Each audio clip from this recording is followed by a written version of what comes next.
Hi, this is Kerby Anderson. You know, each day we take on the tough issues and provide a biblical perspective to them. The topics we cover are wide-ranging: apologetics, theology, prophecy, creation and evolution, intelligent design, marriage, family, child-rearing, the millennial generation, trends in society, politics, economics, business, religious liberty, the Constitution, public policy, foreign policy, military policy, tensions in the Middle East, abortion, homosexuality, pornography, sexual ethics, media, technology, history, and America's godly heritage. We talk about anything that affects your faith, your family, or your freedom. So don't go anywhere, because Point of View starts right now.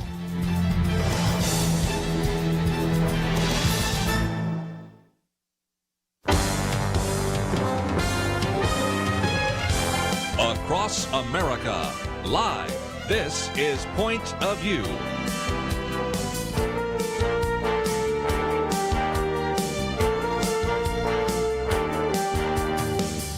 And now, Kerby Anderson. Thank you for joining me today. It is the Friday edition, which, of course, is weekend edition. And in just a minute, we're going to be talking with our good friend, Dr. Doug Groothuis. Got a little bit of a technical issue here, and we'll see if we can get him on the line. As you may know, over the many weeks on the Fridays, we've spent some time working through his book, Philosophy in 7 Sentences. And we wanted to make sure that as we had some time today, we would focus on one of the chapters on Blaise Pascal. If for no other reason than, number one, this is something that Doug Groothuis is greatly appreciated. He's written a whole book entitled On Pascal. He did his doctoral dissertation on it, even talks about the fact that when he first started reading Pascal, I think it was back in 1977, he said, yes, that's when he sort of fell in love with him. So we're going to get to him in just a minute, but let me give you an overview of what's going to happen over the next couple of hours as well. One of those is, of course, we will have our roundtable guests, and that will be Kelly Shackelford, Dr. Merrill Matthews, and of course we'll be talking about a number of things having to do with, of course, the state of Texas first. Thought I might get some comments about whether it makes any sense to end taxpayer-funded lobbying, and I've got a great quote from the mayor of Amarillo about that. Even yesterday, if you joined us, we were spending some time talking about the Texas power outage, of course, because after spending $19 billion on green energy, a lot of people are convinced that that wasn't the best investment we could have made. And as I pointed out yesterday briefly, there is what's called a reserve margin. Now, margin, you understand when you talk about the difference between your load and your limits. We need to have mental margin. We need to have financial margin. Well, you have to have an energy margin as well. And that margin is simply the difference between the demand for energy at any particular point in time and what the grid can produce at that time. Now, of course, those vary dramatically. As people get up in the morning, those numbers go up pretty significantly. Then they decrease over time. By the time people get home from work, those numbers go up very significantly. So that is always a need to be able to have a grid that can sustain some of those variations. But then when you had certain very significant demands for, if nothing else, power and heat, you then many times have to bring other particular entities online so that they can actually provide that additional power. There are these smaller, what are called quick start plants that can get up and running fairly quickly, as the title implies, but those are different from many of the others that need a little bit of time to warm up. And as they were being pulled to come online, some of those, and I'll go back to some of those, for example, that were natural gas producers in the Permian Basin, found themselves with frozen gas lines or some interruption in the gas service or some other problems. And of course, when you're using gas and coal and nuclear, those are probably the most reliable sources of power.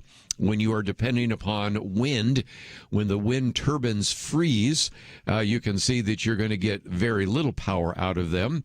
And so as a result, that is something that we talked about earlier, and we will talk about again when we convene our roundtable. But I believe we now have pulled together some of the technical issues necessary to bring Dr. Doug Groothuis on the line, and an individual that graduated from the University of Oregon, PhD, teaches at Denver Seminary. Of course, we oftentimes talk about his book, Christian Apologetics, A Comprehensive Case for Christian Faith, and Unmasking the New Age, Truth Decay, and even one on Pascal.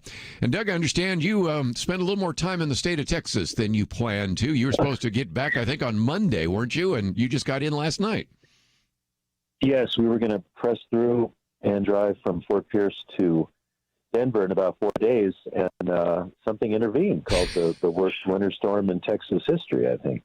So we spent about 36 hours in an RV park in Seguin. Is that how you pronounce it? Yeah. Seguin, Texas? Seguin, yeah. Seguin, yeah. I managed to do a little writing anyway, but we're thankful we're here. And I'm glad you are as well. We could have done it without you, but it wouldn't have been half as good. Pascal, chapter 6 in your book. And again, we have information about you and opportunities for people to schedule you and all sorts of things. But Blaise Pascal, the heart has its reasons of which reason knows nothing. Fury came on the line and pointed out the fact that I think you first started reading the Pensées in 1977. You did your doctoral dissertation on that. And I'd have to say that probably the longest chapter in your book is on Blaise Pascal, so obviously he is somebody that you love, have studied, and know a great deal about. What should we begin to know? Because he was kind of a child prodigy and did not live a very long life, did he? No, he only lived to be 39 years old, but he was really a great scientist, not only in terms of experimental science, but also philosophy of science. He wrote on theology, and he's most well known for a collection called the Pensées, or Thoughts, from the French, where he reflects on Christianity and apologetics. And he didn't finish the work he intended. He wanted to write really something like what I did, a systematic approach to apologetics, but he died before he could finish. So he left all these different thoughts, or Pensées, and after his death in 1662, his family collected these writings, and they have been in print in one form or another ever since. Yeah, again, these were sort of notes to himself of what he planned to write, and that is the case. Last time we had you on, we talked about Descartes, and if you can, talk about the similarities and maybe the differences between Descartes and Pascal, because that's kind of key to some of the things we need to know.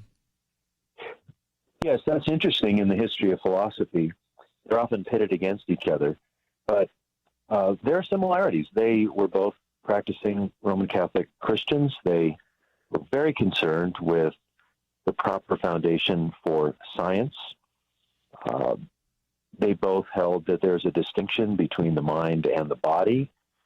Descartes wrote more about that than we have in Pascal, but Pascal was not all that happy with Descartes. In fact, one of the shortest of the thoughts in Pensées is, Descartes, useless and uncertain.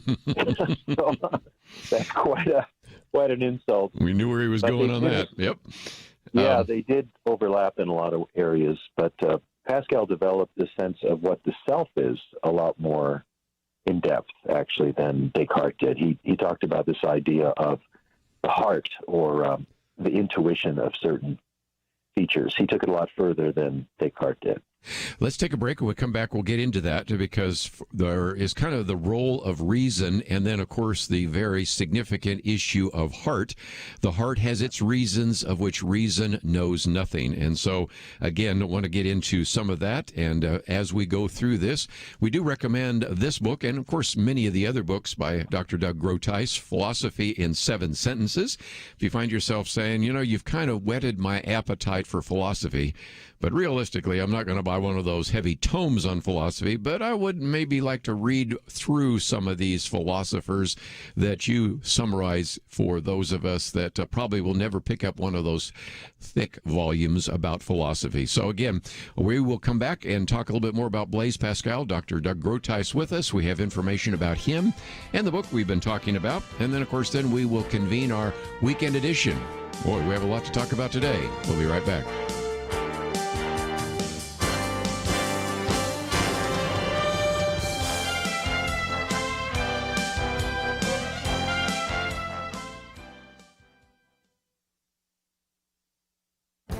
This is Viewpoints with Kerby Anderson. Rev Aurora provides a sad and very sobering summary of what happened to black lives in 2020. He writes about race, crime, and culture for the New York Post. He reminds us how the nation was united in shock and horror after George Floyd's death, but he goes on to describe in painful detail what happened in our cities. Consider this statistic. Last year saw the largest year-to-year increase in homicides ever recorded in U.S. history. The homicide rate in 34 cities was 30% higher in 2020 compared to the previous year, and at least 8,600 black lives were lost to homicide last year. In Chicago, 80% of gun violence victims in 2020 were African American. In New York City, 71% of shooting victims are black, even though they constitute just 26% of the city's population. Of course, the media narrative focuses only on those tragic circumstances and where a black man or woman is killed by police, which he says happens less than 0.5%. He estimates that the probability of an African American being killed by a civilian is more than 30 times higher than that of being killed by a member of law enforcement. More than 90% of black homicide victims are killed by black offenders. He warns that in these cases, the ghost of endemic white supremacy cannot be invoked to push racial grievance narratives. As a result, the media turns a blind eye. He also reminds us of the much-publicized Gallup poll that found 81% of black Americans favored the same or higher levels of police presence in their neighborhoods. If we're truly concerned about black lives, then we shouldn't be talking about defunding the police. I'm Kerby Anderson, and that's my point of view.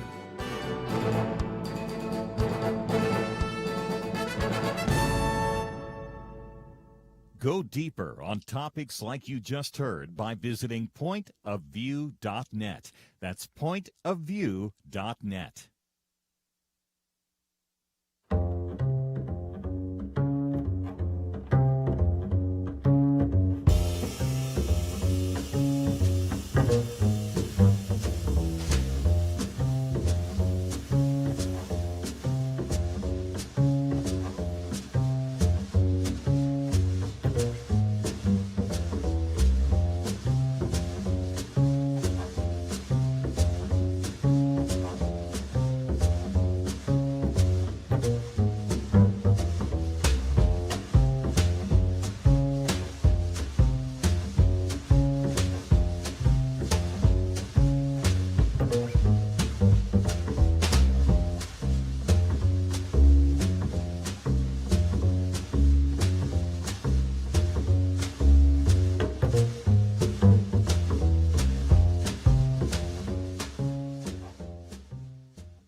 You're listening to Point of View, your listener-supported source for truth. Back once again with Dr. Doug Groothuis as we work our way through and have been working our way through philosophy in 7 sentences, focusing on Blaise Pascal. And Doug, I thought we might get to this whole section on reason and heart, because in some respects, this idea of the heart and heart having its reasons is something we actually know Blaise Pascal for.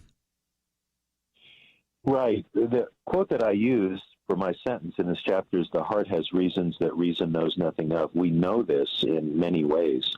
It's a fascinating quote. It's often misunderstood. It doesn't mean that we have this irrational element to us that we have to defer to. By no means. Pascal was a philosopher and scientist, and he's very careful in what he means by the heart. He means the faculty of intuitive knowing. So let me read you part of a quote. We know the truth not only through our reason, but also through our heart. It is through the latter that we know first principles, and reason, which has nothing to do with it, tries in vain to refute them.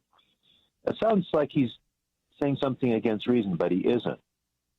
When he uses reason, he's considering our ability to calculate, to put ideas together, to gain knowledge from the empirical world and reason about it. But you're talking about first principles, he says, like space, time, motion, number.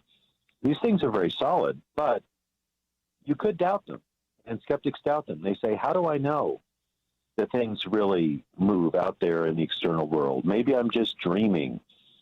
How do I know that there is objective space? Maybe I'm deceived about that. And Descartes pondered that, and he had a way to deal with it. But Pascal's way is to say that certain items of knowledge are matters of the heart, meaning rational intuition. And they're not something you prove on the basis of something else. So what I say in the book is, despite the fact that this knowledge comes from the heart, it is not provable through the order of reason, but it is no less certain for that. So there's some matters that we simply know. Let me take a moral example. Pascal doesn't use this, but we know that it's wrong to torture innocent people. Mm-hmm. We don't know that, on the basis of a sociological survey. We know that as a matter of rational intuition. And Pascal says we can also know God in that way, that God can reveal himself to our heart. That doesn't mean that it's irrational. In fact, Pascal has all kinds of apologetic arguments through the Pensées, and I've written about those over the years as well. But he's simply saying that the heart is an organ of knowledge. And so he is developing that idea of what's called a priori knowledge, or knowledge apart from experience, apart from the empirical experience, a bit more deeply, and I think a bit more robustly than what Descartes did. One of the other things is that he says the heart has its order, the mind has its own, which uses principles and demonstrations. The heart is a different one. We do not prove that we ought to be loved by setting out in order the causes of love. That would be absurd. And since, we're just a few days after Valentine's Day, if you think about it, the idea of love, that can't be proven scientifically or even through a rational calculation. So is that not another example of where we recognize the difference between reason and the heart? Well, certainly. And love should be ordered first to God and then to our neighbor. And Pascal was a Augustinian, and Augustine said that the essence of sin is the disordering of love. So we love ourselves in this world more than God. But love is not something that you can somehow demonstrate through a sociological survey or a study of advanced physics, or advanced calculus. Sure. But it's no less real because of that. And in fact, Christianity best explains the objective reality of love on the basis that God is love, and he created us in his image and likeness, and we were put here to love him and to love our neighbor. Now, atheism cannot give an objective account of love that preserves its real existence. It cannot explain something that's immaterial, yet very much felt and very real, and an objective moral value. In fact, one of my students wrote a great book called Leaving Dirt Place. It's a funny title, but it's an argument for Christianity based on the objectivity of love. It's really a powerful argument. Wow. One other one that I wanted to get to at least is the idea of imagination. He says that's a dominant faculty of man, and yet you also spend some time talking about this idea of imagination and how that fits with some of the things that Pascal has written about. Right. He's quite insightful about human psychology. He's like Kierkegaard in that respect, and I hope we can do a show on Kierkegaard. But he says, imagination is the dominant faculty of man, master of error and falsehood, all the more deceptive for not being invariably so, and so on. So think, wait a minute, isn't imagination good? We think of literature and poetry, but he has a very specific concept in mind. He means where our perceptions and our affections deceive us. And let me read one quote. Put the world's greatest philosopher on a plank that is wider than need be. If there is a precipice below, although his reason may convince him that he is safe, his imagination will prevail. Many could not even stand the thought without going pale and breaking into a sweat. And I indulge my reader a little bit with an example from myself. I have a bit of a fear of heights, and I went to the top of the Sears Tower, which is now called the Willis Tower, with a friend, and you can step out on a transparent ledge. It's called The Ledge, and be photographed. all those stories above Chicago. And you're supposed to be completely safe, but you can see below. And so I stood in line, and I was going to do it with my friend Craig Fletcher. And when we got to the precipice, I peeled off. I could not do it. So my reason said, look, it's safe, but my imagination, seeing the great drop-off, wouldn't let me do it.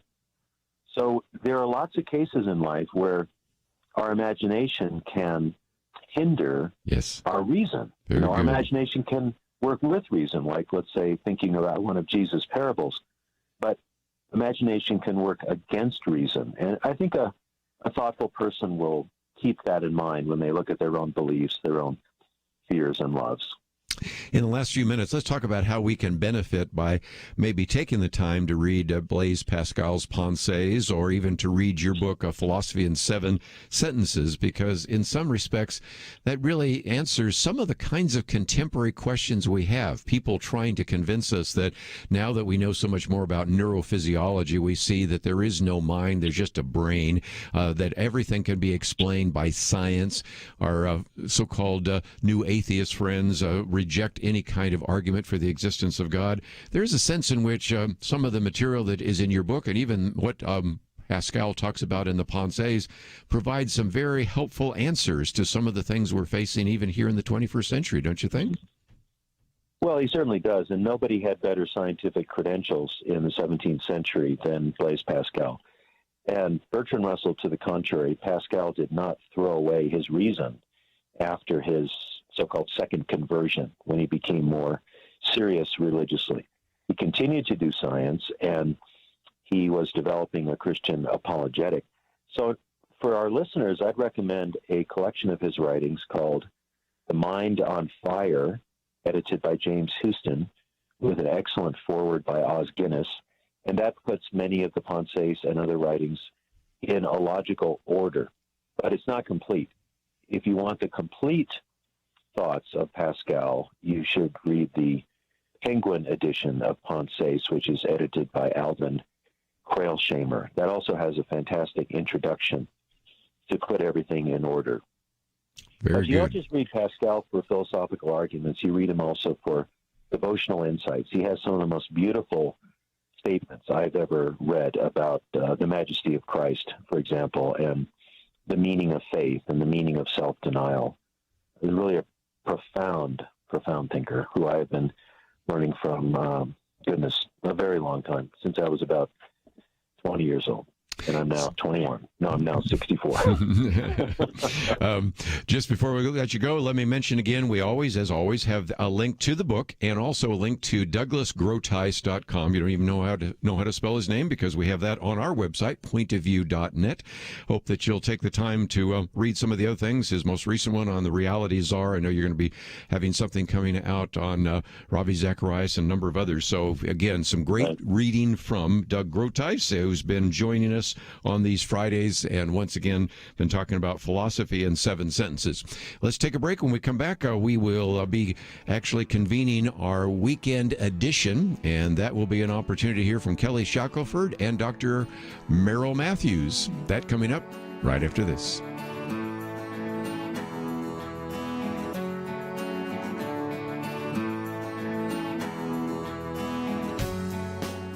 We live in a digital generation. Point of View is reaching this often overly plugged-in generation with truth. You can keep up with us 24 hours a day using your phone, your tablet, your laptop, or your desktop.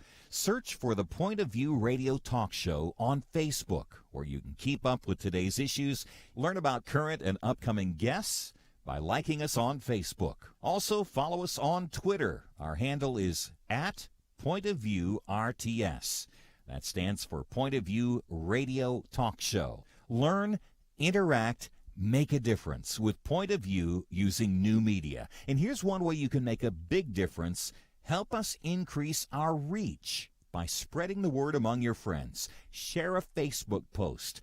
Tag us in a tweet. With enough joining us to plant seeds, we'll see a tremendous harvest. Come on, it only takes a minute. Search for Point of View Radio Talk Show on Facebook, @Point of View RTS on Twitter, and subscribe to the Point of View Radio Talk Show channel on YouTube. Learn, interact, share. The Point of View Radio Talk Show. Point of View will continue after this.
You are listening to Point of View.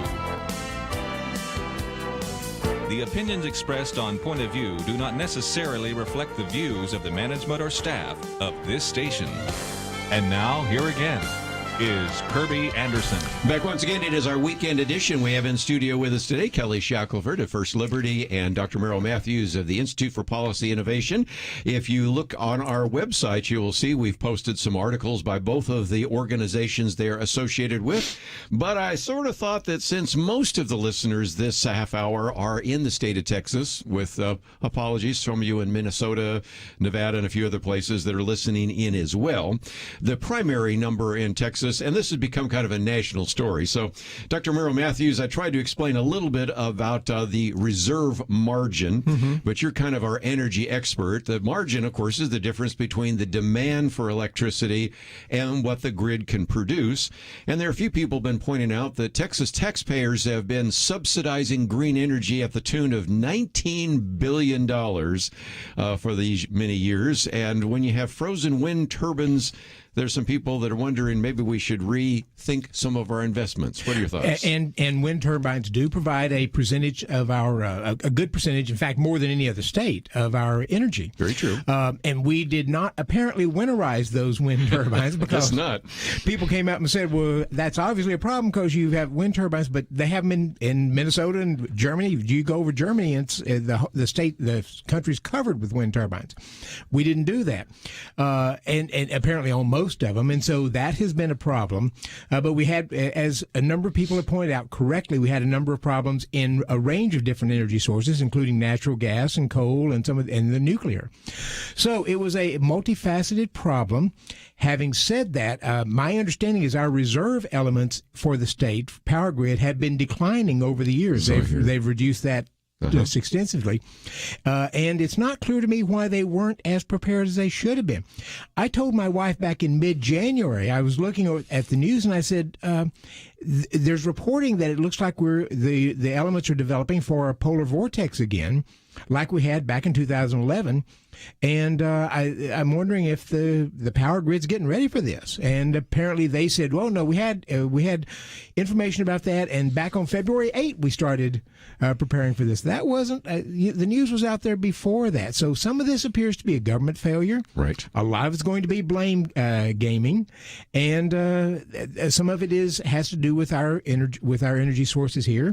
And we're going to have to see how this all shakes out. Yesterday, I did read some of the quotes, so I won't go through them again, of the governor pointing to ERCOT, Orcott pointing somewhere else, yes, indeed. Jeff Leach pointing there, the Texas Democrats pointing to, and so there were a lot of finger pointing Texas there. Democrats pointing to Ted Cruz. Well, we will get to that. Poor Ted Cruz, but silly. That's another story. But Kelly Shackelford, you were fortunately not in this, but your family was, and that may have actually been more difficult. Yeah, I did what most people wanted ERCOT to do. I prepared for the storm. I was supposed to be out of town, in California, on some speaking engagements, and if I'd have just waited around, I would have been stuck. I got out early, got on a plane, got out. But I was shocked by what happened. Obviously, I mean, at our house, we were getting 8 minutes of power every hour and a half. That's just amazing. I mean, my wife was having to start the car to charge things up, and different. It was definitely, it's ridiculous that we had that. You talk about blame. I mean, technically, blame will have to be with the governor. I mean, not that he, had plans on this, but the governor is over the PUC, the Public Utility Commission. The governor appoints every one of those positions, and that they are over ERCOT. So, I mean, technically, you always say, well, it's kind of like the captain goes down with the ship. So now the governor's going to have to lead, in making sure, and the state House and state Senate of Texas to correct this. If people say, what was the fault? I think the number one fault was we had a pretty unusual event. Right. Of course. That was beyond anything that, for every Texas county, all 254 counties to be frozen is, I don't know, was that the first time ever? I will read something on that here in just a minute. I was going to say, it might have been the first time ever. But I think beyond that, I think, Buddy mentions the other problems, which is we should have reserves to where we can go when these things happen. they should have that ready both for summer situations or winter situations. It reminds me of nonprofit groups, which depends upon donations. Any healthy group has like 6 months of reserves. I mean, either that or you're not healthy. You're considered not healthy because all it takes is some event and you're out of business and you have to fire people and your purpose. So that's sort of what ERCOT didn't do. They didn't have their reserves, and they got in trouble. But the other problem is sort of the technical problems, which is we didn't winterize. We didn't spend the money to do what we needed to do for something that wasn't going to be an everyday occurrence. Right. And again, that's something that Texans would just expect, ERCOT to do. Especially if you're the head person there and you're getting paid $800 and something thousand a year, and you're not even planning for. I mean, I would think you want to make everything work, but then your next sort of priority would be what happens. We don't want to have any of these rolling blackouts like we see in California or wherever else. And boy, did they fail greatly. I mean, I would think you've just got to you've got to let a lot of people go here, and they've got to be replaced. And I think that's going to happen once we get through this process. And while the grid wasn't dependable, one thing that was dependable are the journalists blaming this on climate change. Oh, I was ready to get to that in just a few minutes, but let's do it right now. So it's remember when it was global warming, Yes. and then, of course, there were these cold snaps that come down, and so we can't call it global warming anymore because there are times when you get a lot of cold and there actually still snow, unlike some of the predictions. So we have to call this climate change. And because this terrible weather that came down that was so cold, that's part of climate change, and they want to say this is the worst we've had because of climate change. So I just went to the National Weather Service and asked the question, what are some of the coldest nights in Texas history? And lo and behold, they have the coldest nights in Texas history here. So let's see. Abilene, 9 below zero, 1947. Amarillo, 16 below zero, 1899. Austin, 2 below zero, 1949. Beaumont, 10 degrees, 1906. Go down here to Dallas. There's 17 on here. 8 below zero in Dallas, 1899. What you aren't hearing is 2010, 2012, 2015. Of this list of 17 that they have on here, I think there's 4 of them that have happened since I've been alive. Mm-hmm. And a whole lot of them are 1899. Nobody's accusing 1899, that's over 100 years ago, of being a result of global warming because of human-caused climate change, which is... The Earth has been on a gradual warming trend since the Light Ice Age. That's true. That's been going on. Humans may be exacerbating that problem, but we have cold in Texas at times, and in 1899, we had really cold weather, and nobody blamed climate change. Yes. Well, and I just was saying this was a bad time for Bill Gates to have his book come out, which is How to Avoid a Climate Disaster, when, if anything, just the opposite. But back to policy for just a minute. We've had Senator Bob Hall on this program before, and we've had Representative Tony Tinderholt, and both of them have, when they've been on the program, have talked about trying to create a grid security council. Now, part of that was the concern that what if someday Iran gets hold of a nuclear weapon, launches it in the upper atmosphere, and blows out all of the electronics? But whether it is a man-made... Or hack the grid. Yeah, that's one of the concerns, is they're able to get in and hack the grid. Yeah, so whether it's a natural phenomenon, a man-made phenomenon, but their problem has been that every time they've tried to get these bills through committee, they didn't go anywhere. So are we a little better off this time? What do you think? Every legislator I've heard of says we're going to. That's going to be one of our number one key issues going to Austin is addressing this issue. It creates an opportunity because they're going to obviously deal with the fact now that this is unique because we're not. Texas is not a part of the national grid because they were scared about depending upon the federal government. Well, that means you got to take care of your own grid, and this will now cause a focus, and I'm sure legislation.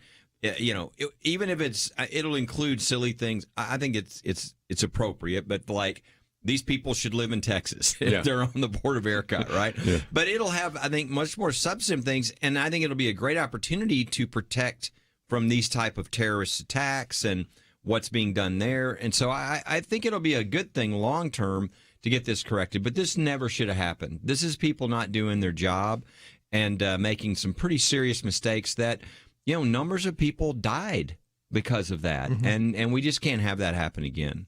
And again, the governor just talked about the fact that one of the legislative priorities will be weatherization. Mm-hmm. And so we'll talk about that after the break, because if nothing else, I think there are certainly a few state senators and a lot of state representatives who are going to push through some things that might have been difficult, say, a month ago.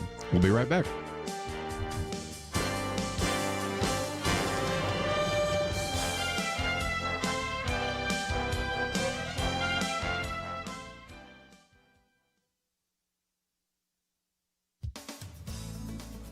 Valentine's Day brought a couple of small COVID-style weddings among people I love. It's refreshing that these couples decided not to wait out the pandemic to have big splashy events. This is an era where lots of couples are postponing marriage, sometimes for years, until they can afford the wedding. University of Texas sociology professor Mark Regnorris's new book, The Future of Christian Marriage, is based on research in 7 countries. He says we've exported consumption-oriented marriage. He told World Magazine's Marvin Olasky about driving on a highway in Lebanon, where he saw billboards about wedding loans like we get loans to go to college. Dr. Regnorris and his colleagues attribute the decline in marriage to the fact that people want financial security first, and also that in so much of society, sex outside of marriage doesn't raise an eyebrow. Some couples see living together as practice for marriage. Some find out later that this is really practice for living without commitment. Cohabitation is on the rise, even among Christians. When cohabiting couples do marry, the marriages are often fragile and, the research shows,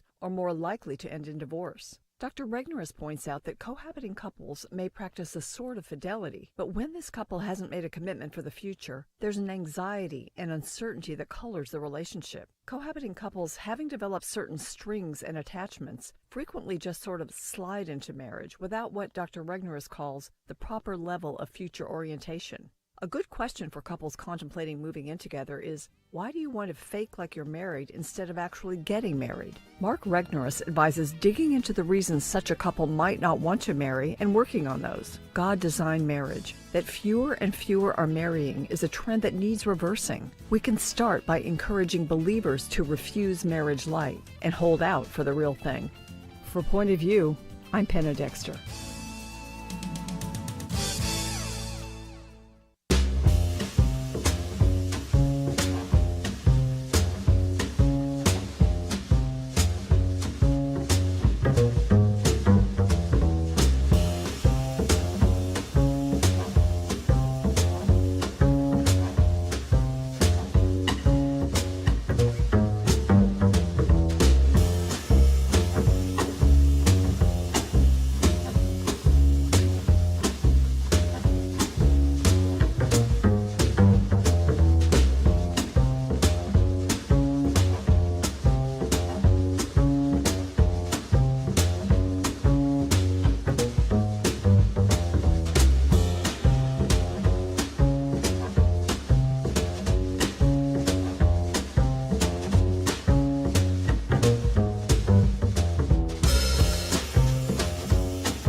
Now, back to Point of View, your listener-supported source for truth. Back for a few more minutes, and while we're talking about Texas issues, of course, we can talk about the energy grid, but I came across this the other day because Kelly Shackelford, you and I, and of course now Dr. Merrill Matthews and I have also talked about the fact that we have these lobbyists that are being hired by our tax dollars.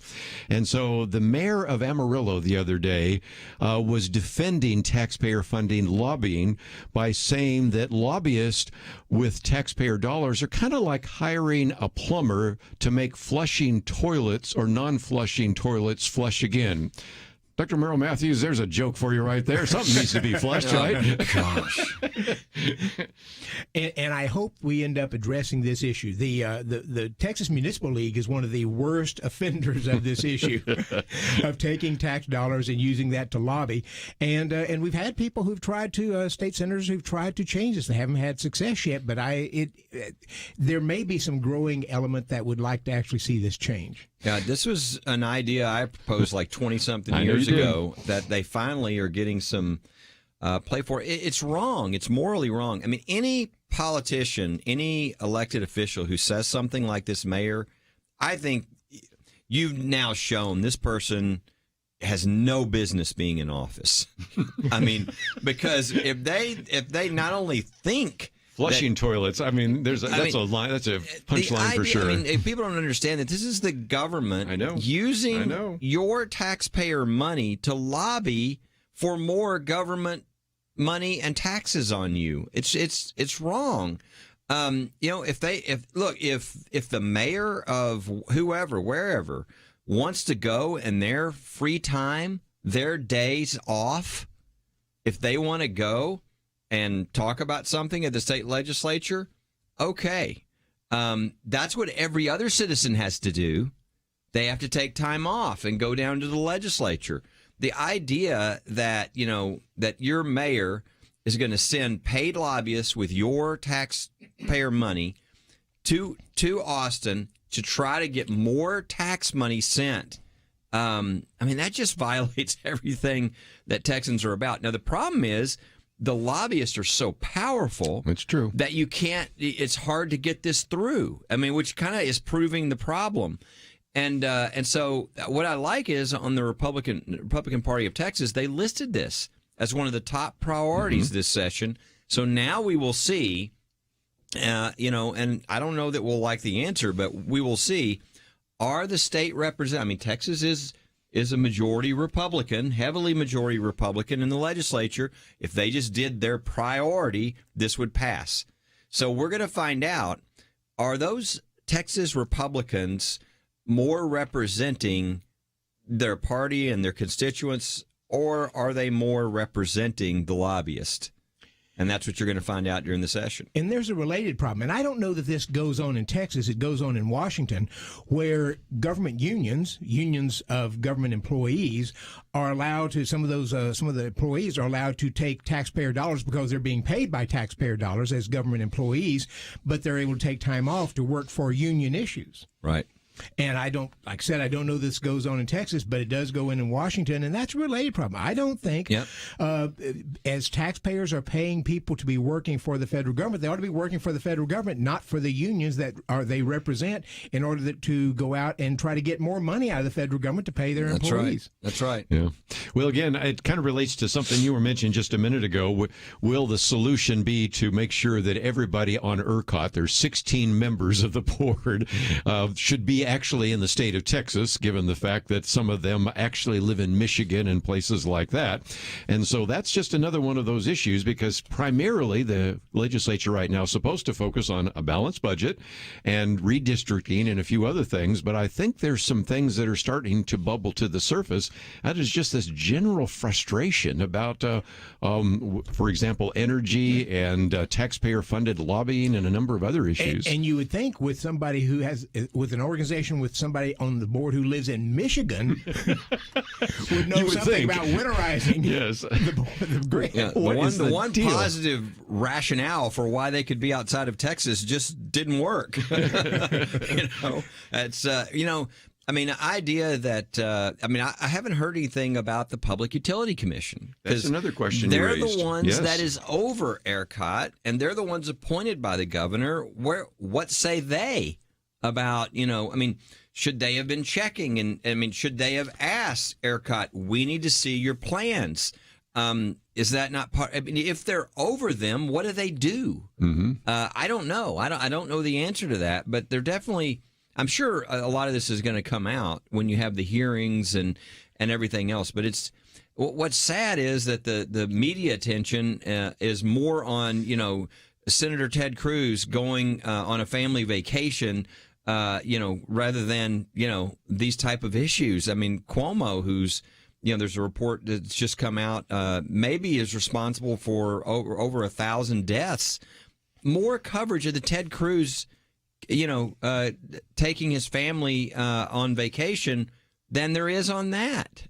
So it's just the warped media coverage is incredible. And the sad reality I've said before is that if it's visually interesting, a car crash only affects the people in the car crash. But some less interesting but very important issue about your taxes is going to affect everybody in the listening audience. And I think in this case, this is one time where it's gotten everybody's attention. One of the reasons, Dr. Merrill Matthews, that so many people paid attention to the idea of health care reform is because everybody needed health insurance. It sounds a little esoteric when you talk about foreign policy or when you talk about trade policy, but when everybody in the state of Texas was affected by a blackout, being in the dark, in the cold, that's made this a lot more important of an issue, and maybe something will happen now. Right, moved it right up to the front of the line of all those bills, and it changed. It's because the governor's taking this up and making this an emergency. It's changed everything that everybody wanted to address. This becomes, I think, almost first. Right, especially the monetary. Think if they have budgets that they're about to lay out. Now, all those budgets are about to be impacted by the fact that a pretty good chunk of change is probably going to go now to the the energy grid, and that's going to affect everything else. Well, let's take a break, and when we come back, our first article here is about government spending, and we just, of course, theoretically have passed another COVID relief bill, and Dr. Merrill Matthews reminds us that wherever government dollars go, fraud is to follow quickly thereafter, right? And you've written whole sections of books on Medicare fraud and Medicaid fraud and things like that, so I guess we should be... Medicaid fraud is up. Yes, so it's just one of the issues we'll get into for sure. Also, of course, we have one by also by Kelly Shackelford on school choice. We will spend a little bit of time talking about the power grid and, if nothing else, the issue of a climate catastrophe. But, of course, we also pointed out that this is amazing to me. A watchdog report now linking Cuomo nursing home policy to 1,000 deaths. Dr. Merrill Matthews, you wrote about that, too, didn't you? We talked about we're going to call upon that, and we'll get into the amnesty bill and a variety of other things. So this administration has given us a lot more to talk about than any other administration in recent history, I think. So we will certainly try to cover as many of those topics as possible. If you find yourself wanting to know a little bit more about IPI.org or FirstLiberty.org, that's the case. A matter of fact, I also noticed a First Liberty Live you just had the other day. That was a very, very interesting one, which we'll promote in the National Hour. But let's take a break. Let me just mention that Penna Dexter's commentary today is about marriage. My commentary is about Black lives.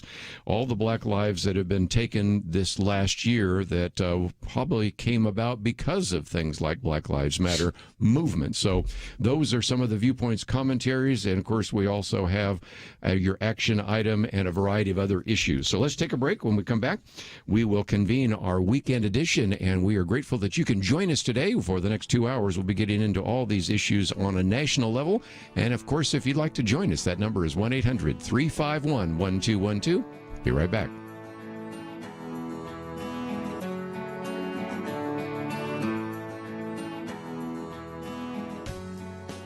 Having civil conversations about important issues seems to be harder and harder.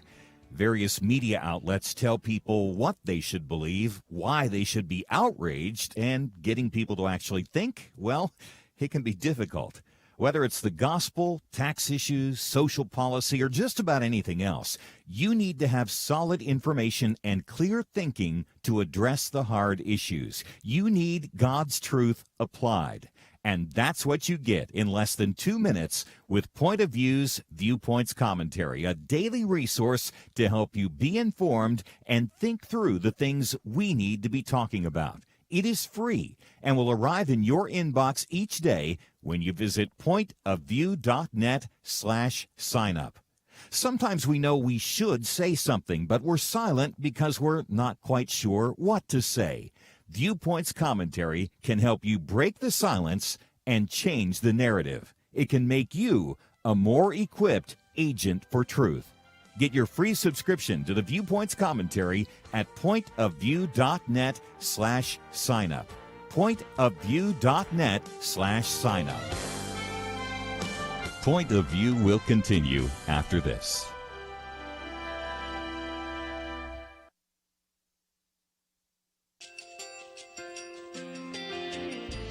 I just want to thank you so much for all the wonderful programming you have.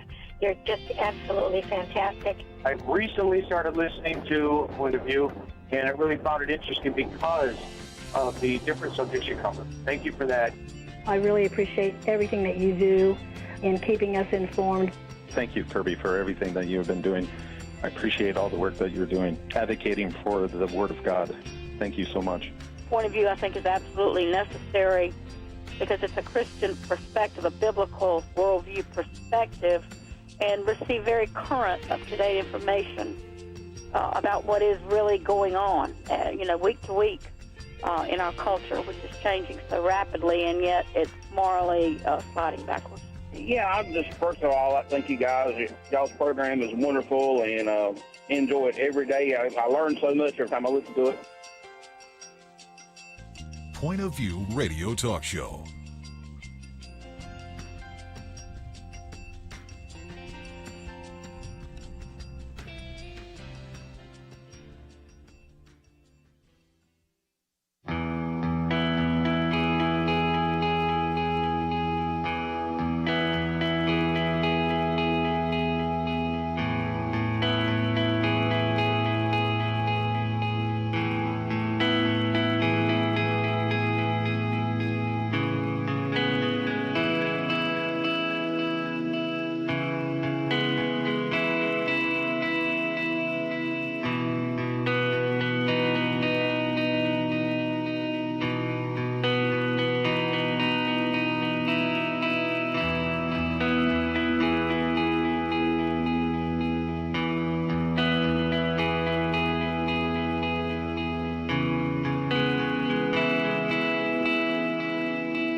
Hi, this is Kerby Anderson. Each day we take on the tough issues and provide a biblical perspective to them. The topics we cover are wide-ranging. Apologetics, theology, prophecy, creation and evolution, intelligent design, marriage, family, child-rearing, the millennial generation, friends and society, politics, economics, business, religious liberty, the Constitution, public policy, foreign policy, military policy, tensions in the Middle East, abortion, homosexuality, pornography, sexual ethics, media, technology, history, and America's godly heritage.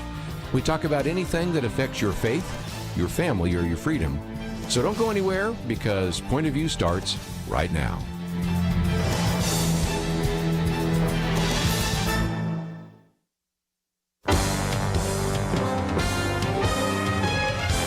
Across America, live. This is Point of View.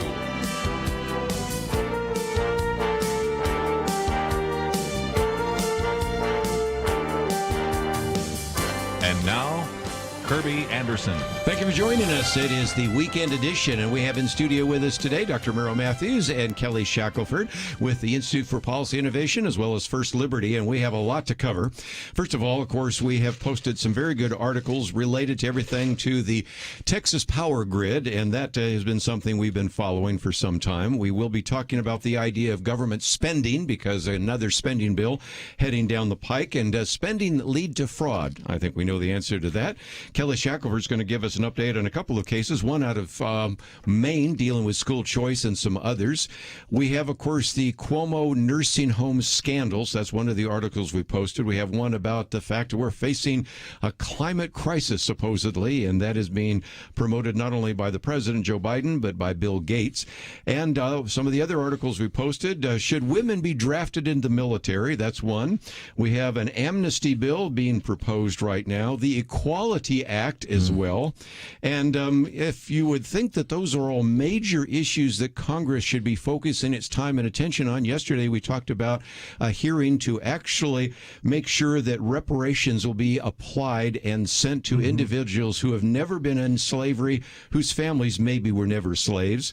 And, of course, a piece of legislation that actually said that any president who has been impeached twice cannot be buried in Arlington National Cemetery. So sleep well. Congress is really dealing with these really important issues. But Dr. Merrill Matthews, first one up is your article, which is very well written, Government Spending and Fraud. And if there's one thing that we have depended upon you over the years to talk about, it is the fact that when you get into things like Medicare, Medicaid, other aspects of government spending, fraud almost always follows government spending, doesn't it? And when they passed the CARES Act back in March, they did this in, I think, less than a week. And you can't throw out $2.2 trillion in less than a week and expect that it's going to be watched over carefully. And that was in part by design. They felt like that we had to get that money out to people and businesses to try to sort of stem the effects of the government-imposed lockdown. So they did that, and now they're starting to look back at this, and the Small Business Administration has looked at some of the loans that were going out, and they're saying they anticipated, a new study from the Small Business Administration, 191,000 loans totaling approximately $11 billion did not include employment information in the required job field. For the number of current employees, 148,000 loans totaling $6.7 billion had no employment information for the number of current employees and the number of jobs retained. 845,000 loans did not contain data that the jobs retained were in the required field. So it's interesting that you had so much of this coming on after the fact. Now and then, of course, Medicaid, Medicare and Medicaid, the government typically releases numbers of what they call improper payments. Now, improper payment is not always fraud. It can include payments that went out that were not to the right person, or just honest mistakes or putting the wrong code down and so forth. Those elements, improper payments, have gone up, but in Medicaid they've gone up 50%. Unbelievable. 50% last year. This is a huge increase in the amount of what you might call improper payments, a good chunk of that is going to be fraud. And of course, you do have a lot of people who lost jobs who went on to Medicaid, so some of that's going to be fair, but we just don't know. And now we're looking at $1.9 trillion for the stimulus bill that has gone through the Senate and is moving through the reconciliation process now, and they're hoping to have that out next month. Joe Biden has suggested, I think, $3 trillion for infrastructure spending. And that doesn't count the $50,000 that Senator Warren wants him to forgive in student loan debt. It goes on and on and on. Monopoly money, isn't it? Yeah, it's not real. Yeah, and it's sad. And I mean, I'm sure everybody heard of this. I mean, I know people whose mothers got checks for their dead, spouse, and I mean, there's just money flowing all out there because, as you say, it's like it's not real money to them. Unfortunately, it's our kids and our grandkids who are going to, it might even hit soon enough for us to pay for all this. Mm-hmm. But there are real consequences to this. And, but this is part of the problem of this now is that we kind of have a one-party government, which is really not how things are supposed to work. Yeah. In this country. Where's the checks and balances now? Well, there aren't any. And there are on most things because you've got a filibuster in the Senate. But on the budget, because of budget reconciliation procedures, all it takes is a majority vote. And so that's why you see all these talks of just spending, outrageous amounts of taxpayer money, more than we have, certainly, on all kinds of things right now. And really the only way to stop it at this point is going to be if the American people insist that it be stopped. And I think one of the real issues going on here now is Democrats would like to get so much money spent that they would say, my goodness, look at how much we're spending. We've got to raise taxes because so much money is going out. And it strikes me as an old legislative ploy where Senator X, who really doesn't want this bill to go through, says, I really support this bill. Everybody give me all your amendments to this and let's load it up with stuff. And then once they get it all loaded up, the senator says, we can't support this. Look at how bloated this thing is.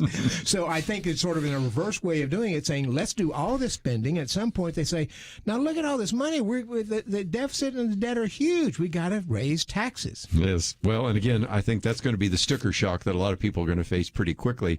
When we talk about solutions, there really aren't any.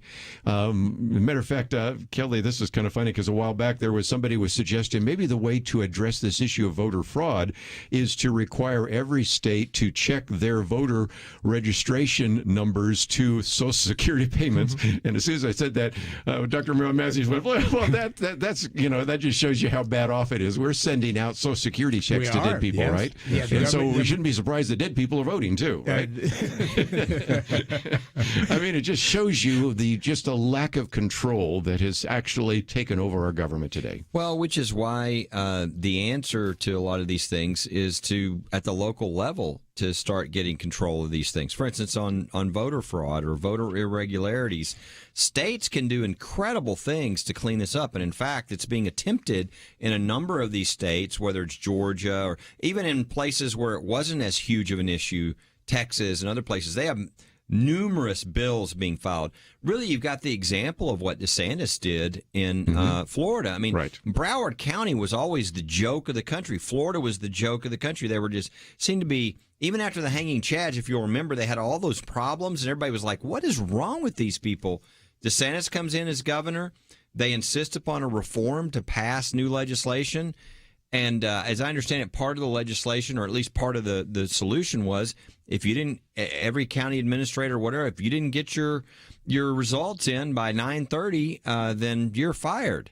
Well, it is amazing how Florida's, I mean, a huge state, one of the biggest population votes in the country, they were done in record time.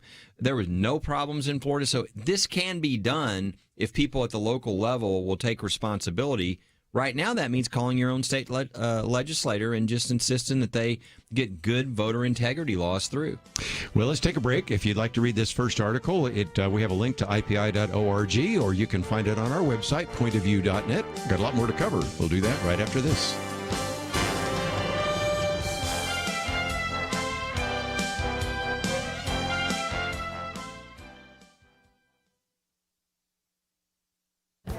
This is Viewpoints with Kerby Anderson. Rev Aurora provides a sad and very sobering summary of what happened to black lives in 2020. He writes about race, crime, and culture for the New York Post. He reminds us how the nation was united in shock and horror after George Floyd's death, but he goes on to describe in painful detail what happened in our cities. Consider this statistic. Last year saw the largest year-to-year increase in homicides ever recorded in U.S. history.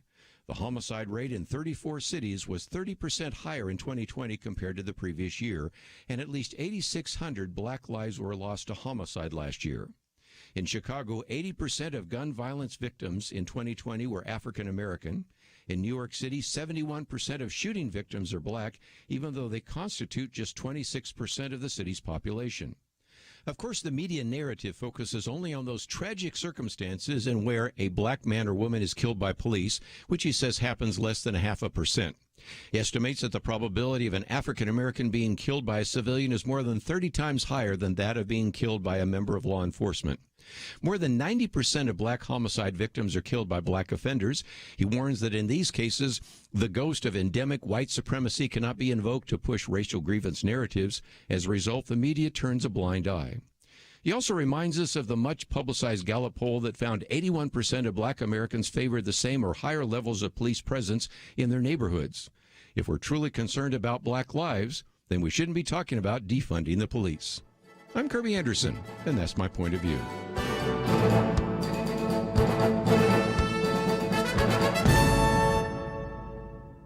Go deeper on topics like you just heard by visiting pointofview.net. That's pointofview.net.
You're listening to Point of View, your listener-supported source for truth. But once again, of course, this is a talk show, and I thought for just a minute I might go around the round table. I did mention it yesterday, of course, the loss of Rush Limbaugh.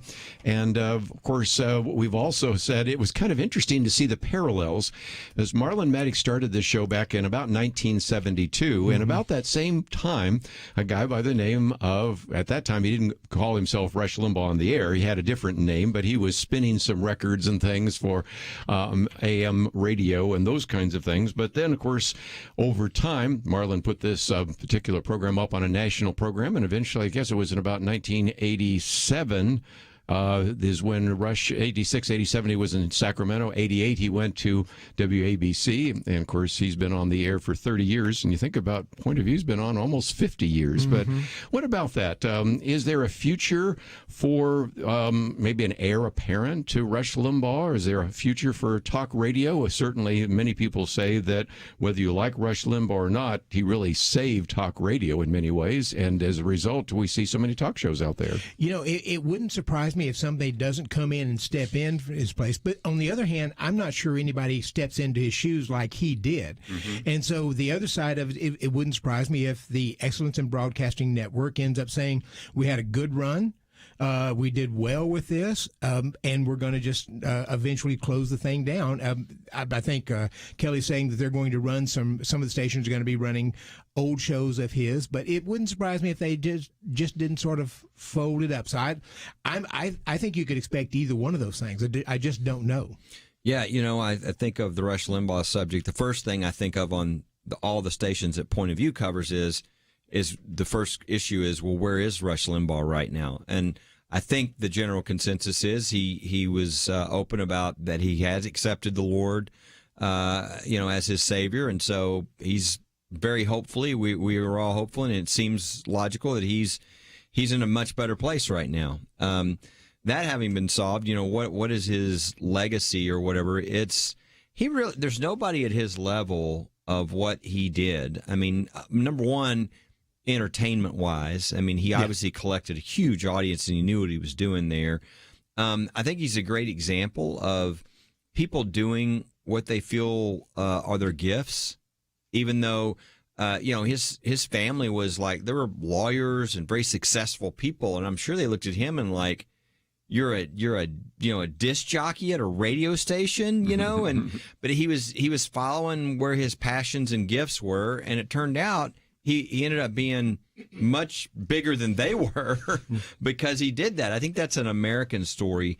But the thing I think that'll be hard to replace is I think he had a innate gift of sort of putting his finger ahead of everybody else on what was happening politically as far as where things were going. Maybe an angle or a stream that other people weren't seeing. He seemed to have that sort of ability, and so he kind of seemed to be up in front of other people on sort of pegging things and getting his audience to think about things, and that's what I think. I don't know. Nobody comes to mind as like a person that could do that like he could. But my proposal, they said they were going to run some of his old stuff, have some guest hosts on all this until his audience is ready to move on. I wish they would have after that an open kind of competition, and just have guest hosts from all over the place on for maybe the next year or so, and let his audience respond and see if there's somebody who they're not going to be him, they're going to be different, but that could keep that running, because he certainly it was a unique thing that he accomplished for the country. Rush changed the nature of talk radio. The standard talk radio format prior to Rush was you had 2 or 3 hours. You usually had a guest on at least 2 of those That's right. hours, That's true. usually for the whole hour. And then maybe you had 30 minutes or an hour of open lines where people would call in and so forth. He came on and he dominated the show. He occasionally had somebody on, and I was on actually a couple of times when he had a guest host like Tony Snow in for 5 or 6 minutes, but he was the show, not the guest who That's came true. in. That's one thing. He so dominated it that prior to the 90s, 90% of the talk show hosts were liberal. After Rush, they were conservative. And I remember looking at Broadcasting Magazine back. This was probably in the late '80s. Looking at the want ads and so forth, their classified ads in Broadcasting Magazine. And I remember looking at the thing. We are looking for a talk show host to challenge Rush Limbaugh. we're willing to do this, that, and the other. And then, of course, one of the ways they did that was Jim Hightower from Texas. I was hoping you could tell the story here. I said yesterday you were going to tell that story, so tell it now. And the deal was, ABC and some of the networks wanted, I believe it was ABC, wanted a liberal opposition to Rush Limbaugh. They thought Jim Hightower, who was kind of funny and could do some funny things, would be that person. And they pressed him for a time to come to WFAA here in the Dallas area to take on. When one of their talk show hosts there, the local host, went on vacation, they finally persuaded him to come in for, I think, a week or two to guest host. And because I know some of the things that were going on behind the scenes then, Jim Hightower came in and wanted people to write jokes for him in advance of the show to be able to respond to comments the listeners were going to make to him so he could be a funny person. But it's really hard to write jokes in advance of what somebody's going to say to you. Yep. So I think he did those 2 weeks. He went out. Then if I remember right, it was ABC that hired him to come on for something like 9 months or something. It was a complete flop. Yeah. And ABC finally dropped him, and he said, this is just capitalism. This is just markets. They're not paying attention and so forth. But it was a flop. And Jim Hightower didn't come back to radio again. I went through the list yesterday. Jim Hightower, Mario Cuomo. We're going to be talking about Andrew Cuomo in just a minute. Mario Cuomo, probably one of the great speakers for the Democratic Party. I mean, without a doubt, but not a good talk show host. And then Al Franken in 2004, and that's Air America, where the checks were bouncing. And so time and time again, there were people trying to be an alternative to Rush Limbaugh. Never happened. And look at the number that were attempting to get rid of his his advertisers, happening right now to, of course, Tucker Carlson. And to stay around for that length of time, never really get dethroned, and never have all of your advertisers pull the plug is pretty significant in itself, isn't it? And I think his audience declined over the years. I mean, I used to listen to him some in the 90s. I haven't really listened to him for years, but a lot of people did, and he just fundamentally changed the nature of talk radio in ways that other people have come in after that to try to do the same thing, carrying the format almost themselves for 2 or 3 hours, and it's just really, really hard to do. Yeah, and, one of the things, the reason Rush Limbaugh survived is all these attacks that were made to try to get him off the air. They didn't work, and one because of a guest we had on the air here on Point of View, Brian Gottlieb, that came in, was a specialist, and looked and saw. And this is what's happening now. People just don't understand it. Yeah, these bots. It's like, somebody will go after, some company for carrying, Mike Lindell's pillow, My Pillow or something, right? And they'll get thousands and thousands of messages and all these different things. What they don't realize, it's 3 people in their basement, somewhere, right? Well, they did that with Rush Limbaugh to try to get him taken off the air.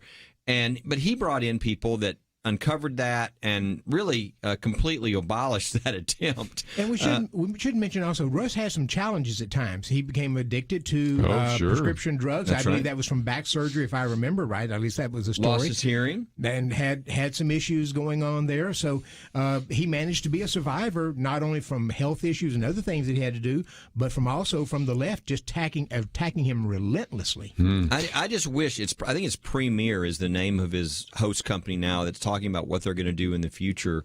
And I just wish that they would, because I think Rush would have loved this, is the idea of having a good old-fashioned free market competition, for who replaces him. And, of course, one thing that's already been proposed, talk about an interesting one, is that Donald Trump come in. I wondered if you were bringing that up. So, I mean, it could be fascinating to see. I mean, there's not going to be another Rush Limbaugh, but obviously there are plenty of talk show hosts out there, and maybe somebody will be very different but very effective in getting that conversation going around the country that I think is so healthy for our country. Let's take a break, but let me just mention that one of the items that we've posted there says media bias and big tech. And if nothing else, we've been talking about another talk show host, but this one is a program that has been around almost 50 years. Some of the people sitting around the table have actually sat in this chair. Matter of fact, I think Dr. Merrill Matthews will be sitting in this chair on Monday when I'm up there in Alaska. And so this is the case of where we encourage you to support this ministry. And if you have been receiving the appeal letter that matches this, we're talking about the fact that where do you go to get information? Well, some of those sources of information are draining and beginning to decline a little bit as well. So we hope that you'll click on that button as well. But we did mention Mario Cuomo. When we come back, can we talk about Andrew Cuomo? Actually, there's more news right now about Ted Cruz than there is about the governor of New York. And I think we're going to change that and talk about this new report from the nursing home policy that may have led to 1,000 deaths. We'll talk about that right after this. We live in a digital generation. Point of View is reaching this often overly plugged-in generation with truth. You can keep up with us 24 hours a day using your phone, your tablet, your laptop, or your desktop. Search for the Point of View Radio Talk Show on Facebook, where you can keep up with today's issues, learn about current and upcoming guests by liking us on Facebook. Also, follow us on Twitter. Our handle is @PointOfViewRTS. That stands for Point of View Radio Talk Show. Learn, interact, make a difference with Point of View using new media. And here's one way you can make a big difference. Help us increase our reach by spreading the word among your friends. Share a Facebook post.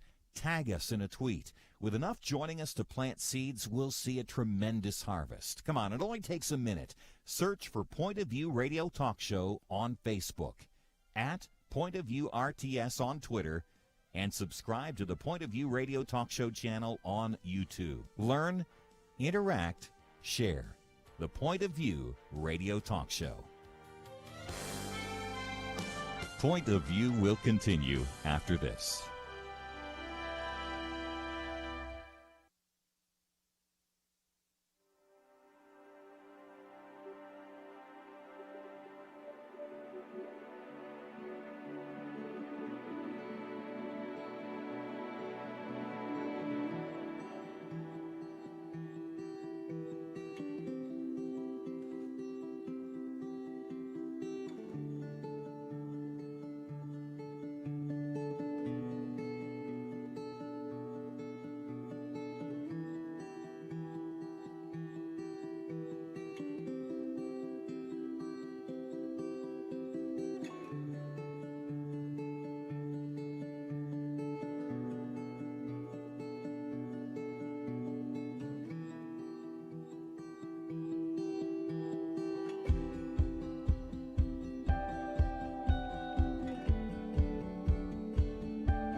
You are listening to Point of View. The opinions expressed on Point of View do not necessarily reflect the views of the management or staff of this station. And now, here again is Kerby Anderson. If you'd like to join our conversation, 1-800-351-1212. Dr. Merrill Matthews and Kelly Shackelford in studio with us today, and we certainly would welcome your phone calls, 1-800-351-1212. And this ongoing story out of the state of New York involving Governor Andrew Cuomo, in some respects began when you had one of the aides to the governor, that would be Melissa DeRosa, apologizing to some of the Democrats. Closed door session, I think. Yeah, about about the fact that we actually did not publish these results because we were afraid that we might be criticized by then President Donald Trump. And that was the start of this. And then there is this phone call from Governor Andrew Cuomo to the state assembly member in New York, Ron Kim, who felt like he was being intimidated by a mafioso boss.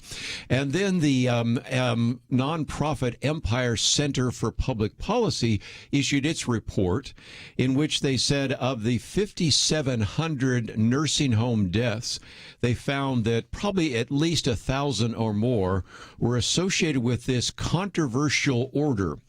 If you were listening a couple of months ago, you might remember Dr. Merrill Matthews wrote a piece about that controversial order that appeared in The Hill. We've published it on our website, pointofview.net. You can find it at ipi.org. And it's that order, Dr. Matthews, that caused at least 1,000 deaths. Right. And back in May, I wrote about this. Yes. So this has been a while back. Yes. And this is, I'm looking at the New York State of Opportunity Department of Health statement to nursing homes, and I'm quoting from this: "No resident shall be denied readmission or admission to the nursing home solely based on a confirmed or suspected diagnosis of COVID-19. Nursing homes are prohibited from requiring a hospitalized resident who is determined medically stable to be tested for COVID-19 prior to admission or readmission." So if you'd been in the hospital with COVID and they needed space in the hospitals, that was a problem they had. So if you had become somewhat stable and they wanted to put you in a nursing home because they needed the space in the hospital, the nursing home couldn't say, could we have a test to see if they're still positive? Could we just check on that? No, you couldn't. And that was, I argued at the time, this was sort of their wokeness, that we didn't want to go around and look like we were precluding or excluding somebody just because they were COVID-19 positive. And they come into the nursing homes. Nursing homes had an explosion of deaths in New York. And some of those would have happened anyway because we had high nursing home deaths across the country. Of course. But you had, in essence, super spreaders being moved into the nursing homes because we didn't want to look like we were excluding somebody because of COVID-19.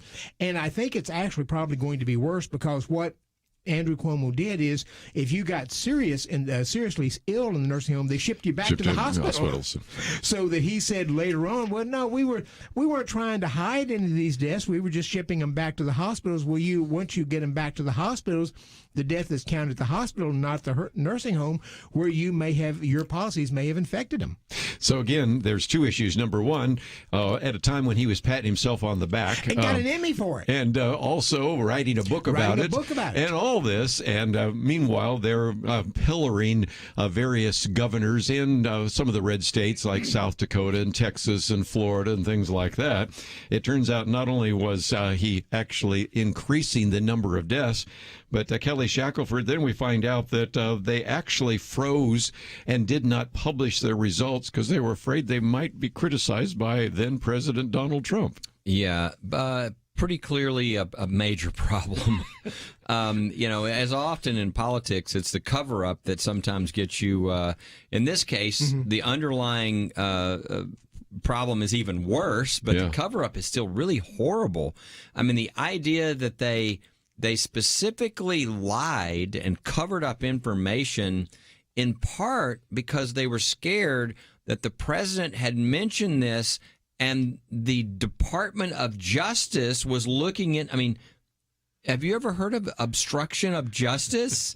I mean, it takes very little to kind of trigger that. And so I think he's got a lot of problems right now. I think, number one, if he'd have come out at the beginning and said, gosh, we were learning, going as fast as we could, trying to be safe. We made some mistakes. And that would be, he'd take his licks as he should. But that's not what he's done. I mean, they've killed a lot of people. We don't know exact number because of this mistake. And I've seen some of the people who have lost their family members, sometimes their mother and their father. And then for them to arrogantly say we did nothing wrong. That takes more gall than I think I could ever have. And I think that what when you know it's kind of moved beyond trouble for Cuomo, is that it's his own party that's coming after him now. It was the Attorney General, who's a Democrat, definitely not a moderate Democrat in New York. Not hardly. It is his party. He's now been said to have threatened some of the state, senators, representatives, if they expose him. I mean, so it's getting pretty rough for Andrew Cuomo. But I to be honest, I think he needs some of that because he's been lacking greatly in humility. Couldn't happen to a nicer guy. The key thing here, Kerby, is what is the biggest word in politics these days? Transparency. There you go. Everybody talks about transparency. Democrats accuse Trump of not being transparent, and if you elect us, we're going to be transparent. And Mario Cuomo says the same thing. And yet it comes up that they were significantly hiding this stuff. And this is why I think Americans hate politics and many politicians, is because they say there are so many who are just complete hypocrites when it comes to things like this. Total hypocrites. And yet I hope when Kelly said, now you know it's bad, I thought he was going to say the media have gone after him. He said his own party. I'm not sure there's a big distinction, but but even the media are taking notice of this now. And as Kelly pointed out, Letitia James, the Attorney General there, has released a publication saying they were probably undercounted the number of deaths by 50%. When you talk about the media for just a minute, I was just thinking about the fact that we were talking about, not having Rush Limbaugh and hopefully the fact that we're trying to communicate great information and accurate information through point of view. But you think, where does Governor Ron DeSantis go to get his apology? Because if you look back, almost all of the New York media, with the exception maybe of Fox News, but all the other major New York media protected Andrew Cuomo time and time again, but went after people like Ron DeSantis, or we can talk about Kristi Noem in South Dakota. You can talk about Greg Abbott, who's got his own problems right now with the energy issue and all of that. But these were individuals that were roundly, especially Ron DeSantis, was roundly criticized by the so-called establishment media, where they were turning a complete blind eye to what Andrew Cuomo was doing in New York. And even praising him on his efforts. I mean, he wins an Emmy. One of the people don't know the study that came out. What they did is they looked at the nursing homes where people were sent back in under this policy. And it's not a proof, but it's a causal. It's a correlation. It's correlation. It's a causation.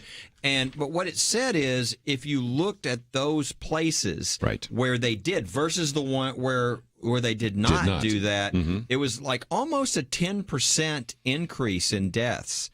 And so I think that's pretty strong, unless there's some other connection, correlation that we're not understanding. And so I think, so it says it could be, over 1,000 deaths that are caused. And so we're talking about a major, major controversy in Texas, much bigger than this. And yet you're not going to have 1,000 deaths because of that. So what's going on with Cuomo is I can't think of anything else where a governor made a decision that might have killed 1,000 of their people. That's one of those. Somebody might bring something up, but I'm not thinking of anything right now on that level. And yet it still isn't really getting the kind of coverage. There's more coverage of Ted Cruz going with his kids, on a vacation this week than there is of the Cuomo story. I think I saw one report, it was 4-1, which just shows you how ridiculous some of the media shows you where the media is but right at least now. I think we may be able to say Andrew Cuomo's longtime desire of being president of the United States may be fading away. Again, if you want the numbers, it's 5,780 nursing home deaths between the end of March and the beginning of May. And as Kelly said, 1 out of 6, so at least 1,000. And as Dr. Merrill Matthews pointed out, there were some that aren't in that category of 5,700 because they were already moved out and they died in the hospital. So the number is at least 1,000. Right. And as Kelly points out, that's pretty significant. Well, we wanted to cover that story. It's one of the articles, and I think this 3-page summary helps you understand what's going on with Governor Cuomo. But when we come back, Kelly's working on some very important cases that you need to know about, so we'll talk about that right after this.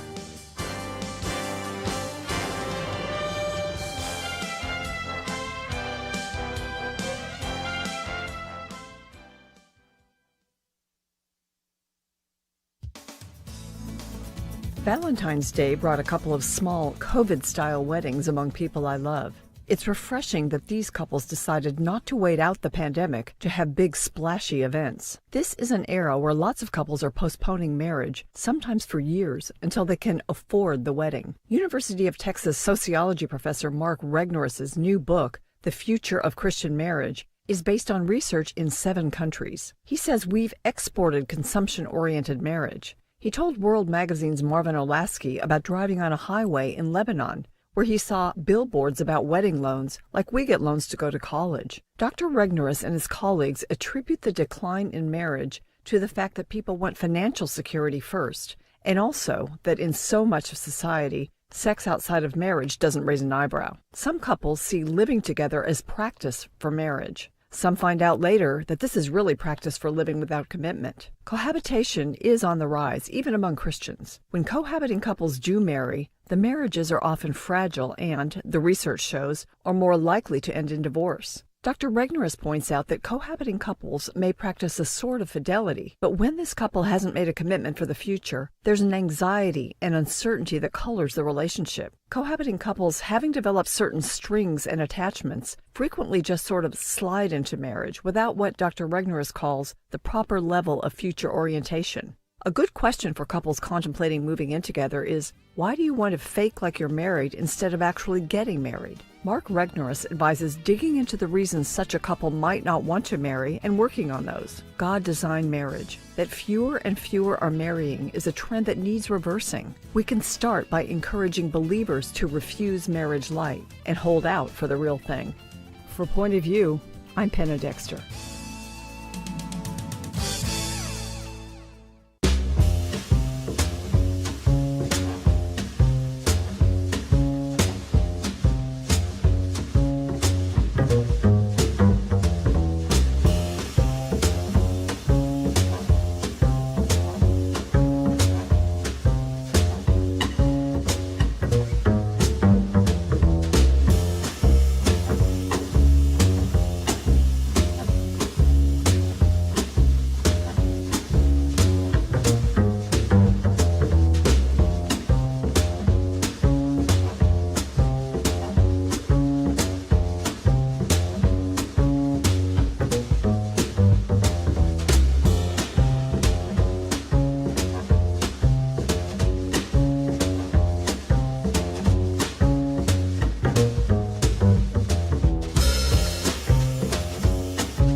Now, back to Point of View, your listener-supported source for truth. Weekend edition, if you'd like to join the conversation, 1-800-351-1212. Dr. Merrill Matthews and Kelly Shackelford, who is the head of First Liberty. Our second article is about this school choice case, and I wanted to bring it up for 2 reasons. Number one, it comes out of Maine, and so I just wanted to shout out to our listeners up there in the state of Maine. Very excited about that. But more importantly, Kelly, about a little over a week ago, we did an interview with George Barna, I should say, and he found that in his post-election surveys that, interestingly enough, there was a supermajority of both Republicans and Democrats who actually believe in school choice. For example, just identifying Trump supporters, 75% supported the idea of school choice, But this is interesting. Of Biden supporters, 72%. Now, there is a disconnect between the Democrats and Democratic voters and the Democratic Party because of things like the NEA. But this particular school choice case is one that I wanted to highlight simply because it's another example of religious liberty, and we want to certainly encourage people to support First Liberty. But it also just highlights the fact that when it comes to school choice, the leadership in the Democratic Party is just completely out of touch with the rank and file members of the Democratic Party. Yeah, this is an important case. We just filed to the Supreme Court. We did it along with Institute for Justice. We're both attorneys in the case. But what it does is the state of Maine has a school choice program, which everybody is welcome to participate in as long as you don't choose a religious school. That's a problem. Yes. The government can't do that. The government can't discriminate and say, well, you can go to the secular schools, but you can't go to any school that's religious. That's just. I mean, we've kind of had this battle before. Thought we resolved that before, but well, I guess evidently not. And so now we've got, I think, an even stronger court. So we just filed that appeal to the Supreme Court within the same week, I guess, because that was yesterday. I guess we filed another case to the Supreme Court, which is about it's a ministry that helps churches and their pastors. Within the Southern Baptist Convention. And so what you have here is essentially this ministry telling the churches that are trying to help their pastors develop that one of the people who was being considered amongst these, was removed and was not a good choice. And then this pastor, being the great Christian example they are, sued, this Christian ministry, which, is a biblical problem, for talking within the Southern Baptist Convention. And so this is about whether, and again, the law has always been what's called church autonomy. The courts can't hear a dispute like between who should be the pastor of your church, or who within the denomination arguments. I mean, those are like they have zero competency, they have zero authority. They end up, even if they try not to, involving themselves in doctrinal matters and all kinds of implications. And so we've always said those are off limits. The courts have no jurisdiction. Unfortunately, in this case, the court took jurisdiction and went for this person who wanted to sue the Southern Baptist Convention. In this case, I think the North American Mission Board. Mm-hmm. And so we filed that case to the Supreme Court saying, look, this is it's funny to me how, within the Catholic Church, there's all this complaints about priests who, violated people, engaged in sexual assault. The idea that you couldn't have one parish talk to another parish about somebody who wants to be a priest. I mean, it's like you can't have it both ways. If you want people to police themselves, they have to be able to communicate with one another, especially within the same denomination. And so this is a sanctity of religious communication that's a really important case because it affects pretty much everybody out there. I mean, everybody out there who is listening to this, who goes to a church or is involved with some ministry, there are relationships between ministries, between churches that communicate about spiritual things and about leadership things, and they have every right to do so. And if you have the courts intervening in the middle of those, that's just a disaster for our country, and it's a violation of religious freedom. Again, when you talk about this idea of the sexual exploitation of the parish or the various congregations, whether you look at Catholic or Protestant, we all have said that they have a duty to report. And when you then say, oh, but if you say that this person maybe was not a good pastor, well, then we don't have a duty to share that. And that just doesn't make any sense. No, it's a clear. It's the courts going into the sanctity of the church and the religious mission, which it has no right to go into.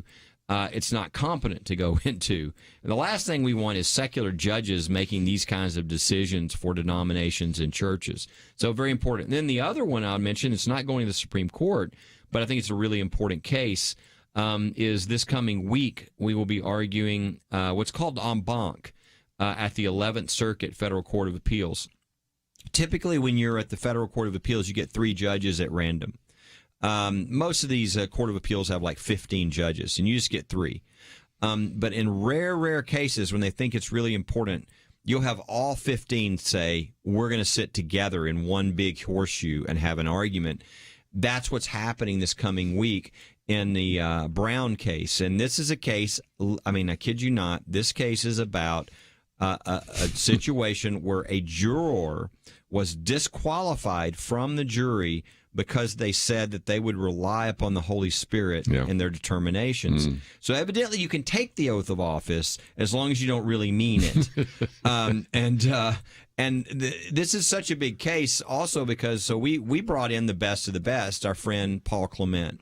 Paul's probably the number one appellate advocate in the country before the Supreme Court and all this. And so this is going to be a very, very high-profile case. And so I would encourage people to be praying about that case as well. And we're going to have some different, I think, programming this week, analysis of the case, maybe even an opportunity. You had it yesterday. Let me mention That's that true. one. Yeah, Yes. you had the one with Stephanie did the one on upholding school choice and church independence.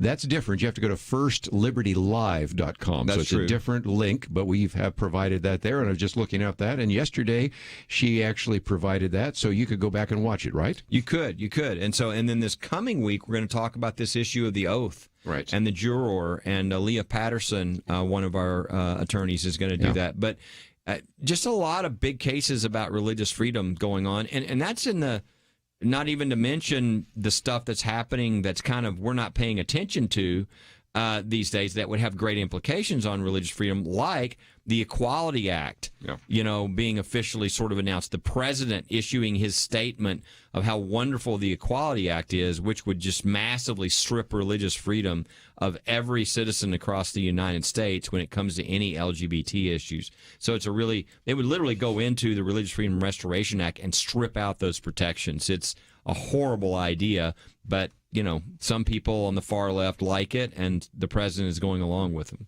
Well, Kelly just gave us a preview of coming attractions because I have the statement here by the president on the Equality Act. So after the break, we'll talk about the Equality Act.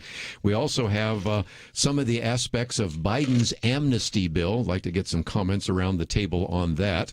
One of the other articles we posted, groups asking the Supreme Court to declare the all-male military draft unconstitutional. You ready to send your daughters, and in this case, granddaughters, to the military and all sorts of things? And of course, we also have the fact that Bill Gates has been really helping us with this whole idea of climate hysteria, and I want to get some comments from Dr. Merrill Matthews. So if you think we've covered everything in this last hour, no, we're just getting started, but we need to take a break. So if you'd like to find out a little bit more, firstliberty.org, firstlibertylive.com, ipi.org, and of course, all of those are on our website, pointofview.net. We'll be right back.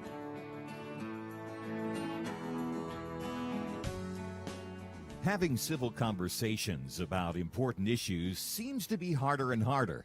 Various media outlets tell people what they should believe, why they should be outraged, and getting people to actually think, well, it can be difficult. Whether it's the gospel, tax issues, social policy, or just about anything else, you need to have solid information and clear thinking to address the hard issues. You need God's truth applied. And that's what you get in less than 2 minutes with Point of View's Viewpoints Commentary, a daily resource to help you be informed and think through the things we need to be talking about. It is free and will arrive in your inbox each day when you visit pointofview.net/signup. Sometimes we know we should say something, but we're silent because we're not quite sure what to say. Viewpoints Commentary can help you break the silence and change the narrative. It can make you a more equipped agent for truth. Get your free subscription to the Viewpoints Commentary at pointofview.net/signup. Pointofview.net/signup. Point of View will continue after this.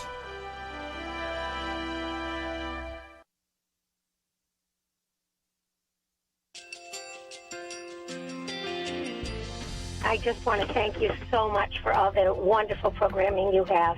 You're just absolutely fantastic. I recently started listening to Point of View, and I really found it interesting because of the different subjects you cover. Thank you for that. I really appreciate everything that you do in keeping us informed. Thank you, Kerby, for everything that you have been doing.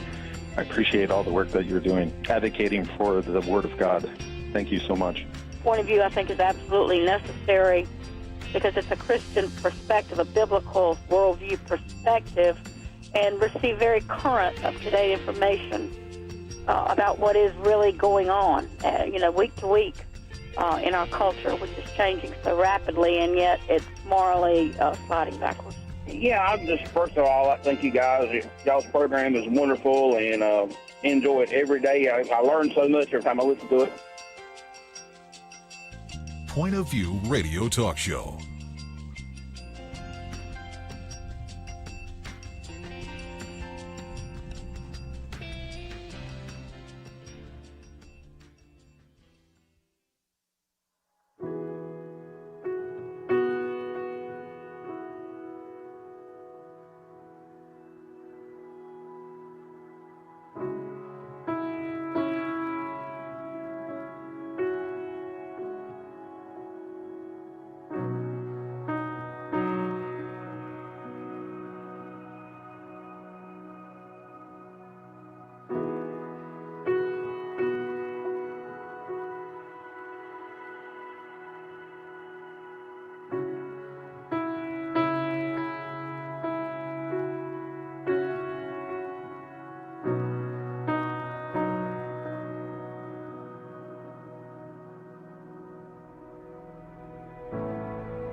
Hi, this is Kerby Anderson. Each day we take on the tough issues and provide a biblical perspective to them. The topics we cover are wide-ranging.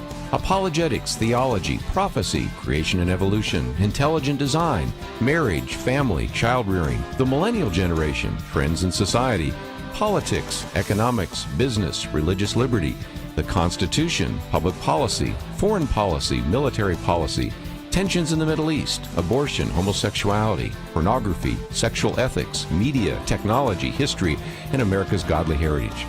We talk about anything that affects your faith, your family, or your freedom. So don't go anywhere, because Point of View continues right now.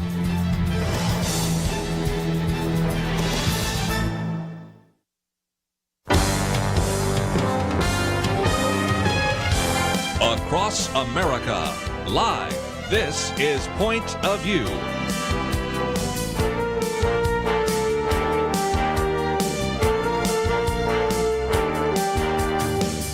And now, Kerby Anderson. This hour, we're going to focus on a lot of questions and see if we can possibly answer them. Should we draft women into the military? That's an important question we'll try to get into. Should we provide a path to citizenship for people that are here illegally? Should we try to actually get down to zero carbon emissions by 2050, which is what Bill Gates is talking about right now? And maybe the first one to start off with is should we just strip all the religious liberty protections, Kelly Shackelford? Because as I read this statement by President Joe Biden on the introduction of the Equality Act, it seems like any time there is a conflict between what he calls LGBTQ plus, I sometimes leave the plus out, but whatever, LGBTQ, and anything related to religious liberty, the Equality Act will make sure that sexual orientation and gender identity always win. That's exactly right. It's an extreme kind of. I mean, even people that are non-religious people that are, like I'm thinking of Professor Laycock and others that look at this who are not Christians. They just understand freedom. They see this as extreme. It's just extreme. It's sort of LGBT always wins. We don't care what fundamental rights are at play, and it does some things even beyond that, which is it redefines the word, the definition for places of public accommodation. Now, if people don't understand what that means, it's like normally we have, this started during the time in the 60s when, like, if you were black, you couldn't get served at a restaurant or stay in a hotel. And so we said, look, if you're going to be a place of public accommodation, we passed federal laws that said, you can't not serve someone because of their race or their sex or their religion. And so we've had those things. Well, this kind of defines that in such a broad way that, for instance, it would actually mean your church, so, I mean, it really does reach the power of the federal government to sort of destroy religious freedom and even inside the religious organizations. And so it's very dangerous and extreme in a lot of different ways. I don't think it would pass as long as there's a filibuster in the Senate, but it could, because all they would need would be 10 10 Republican senators to go along with what'll probably be all of the Democrat senators. So it's definitely a major concern for people who care about religious freedom because it's a very extreme piece of legislation. And at least they're trying to bring up some legislation, because what's happening both with Barack Obama and now Joe Biden, the administrations, is they've essentially sort of by fiat sort of expanded various civil rights laws to embrace or encompass everybody else. And as the Wall Street Journal and others have said, you shouldn't do this by executive action. You need to bring this before the public and let the public decide how they want to go on this, and have the public play a role in that. The public has become more liberal and progressive on a number of these issues, especially on sexual orientation. But it'll be interesting to see how the public responds to this, because what's been happening is if you object to this, it's because you're a religious bigot and you're using your religion to cover your bigotry. What about these executive orders? The old joke was maybe during Lent, Joe Biden will no longer issue any more executive orders. But last time they were counting was up to 52. And even though he can't maybe have an executive order to ratify the Equality Act, it certainly seems a possibility. That's what he did. Essentially what he's trying to do. Yep. What he did in the very first executive orders he did, one was on LGBT. Mm-hmm. It was preventing and combating discrimination on the basis of gender identity, sexual orientation. He did that in an executive order, but that's not enough. Yeah. That they want to go further. This is a piece of legislation that would be forever and would go even broader.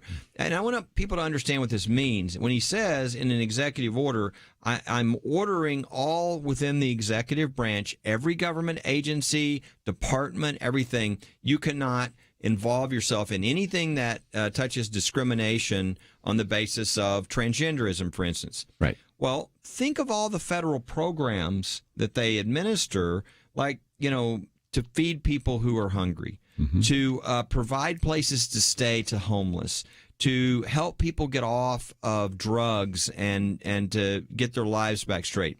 How many Christian groups do you think are involved in those programs? Well, now, if you believe marriage is a man and a woman, for instance, or you believe that there are males and females, the government can't participate with you in these programs. So these are really radical things. I mean, I think that's clearly unconstitutional. Yes. But they're just trying to take this to a new level. The Equality Act is one of their dreams, and it's something that people need to be aware of because it's very damaging to religious freedom. Back in the 70s, they were trying to expand black-owned businesses and provide funding for that. And I know some white people who hired a black person or said, I'm going to make you my partner so that they could qualify for that. But at least you had to bring a black person in to do that. You might have been fudging the rules, but at least you had to do that. Under this, and I've been threatening to write about it, I haven't done it yet, they don't subsidize women, female-owned businesses, but they do give them preferences under federal guidelines for certain projects and so forth that the federal government is going to buy or something of that nature. You can have a man who says, I now identify as a woman, even though I have a beard and I'm wearing men's clothes, but I identify as a woman. And if you're not careful, that person can get that sort of preferential treatment under the federal government. Yeah, there was a weird statement over the last week when some reporter asked the press secretary, Jen Psaki, that tell us what you've done to help small businesses. And the answer was, we've appointed a woman in charge of the Small Business Administration. And you're like going, okay, this is weird on a lot of levels. Number one, what does that have to do with helping small businesses? Nothing. Number two, Trump appointed a woman in charge of the Small Business Administration. And then number three is like, wait, how are you a defining woman? I mean, you don't even have a definition for woman, man, all that's kind of wrong. So it was just bizarre on so many levels with this current administration. You got to love Jen Psaki, because the other day we talked about the fact that when we were talking about Robin Hood and we were talking about all the issues about and we've gone through this before, was there any comment perhaps from the Secretary of Treasury? And the answer was, well, we are just excited that we have a woman. The Treasury Secretary is like, you're not answering the question about all the issues involving the stock market, in part because that individual, Janet Yellen, was up to her eyebrows in speaking fees that she's received from some of those groups. Used to love hearing Sean Spicer come up with his various answers, spicy, and Jen Psaki is the gift that keeps on giving as well. I would say so. While we're talking about LGBTQ, let's, before we go any further after the break, talk about 8 white identities. And that is something which, again, as we all love to say around the table, you really cannot make this one up. And the person that did is really coming from another planet, I suspect. But this kind of thing is already being taught in the schools, so we thought we'd talk about that briefly, because maybe you've heard about that. Then we'll talk about, since we think we do know what a woman is, although I'm starting to have my doubts, would we actually now draft women? And that's a question that goes all the way back to the Equal Rights Amendment debate. We'll be right back.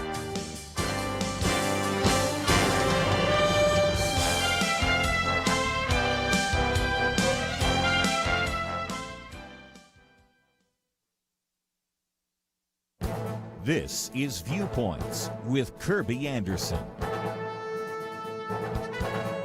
Trev Aurora provides a sad and very sobering summary of what happened to black lives in 2020. He writes about race, crime, and culture for the New York Post.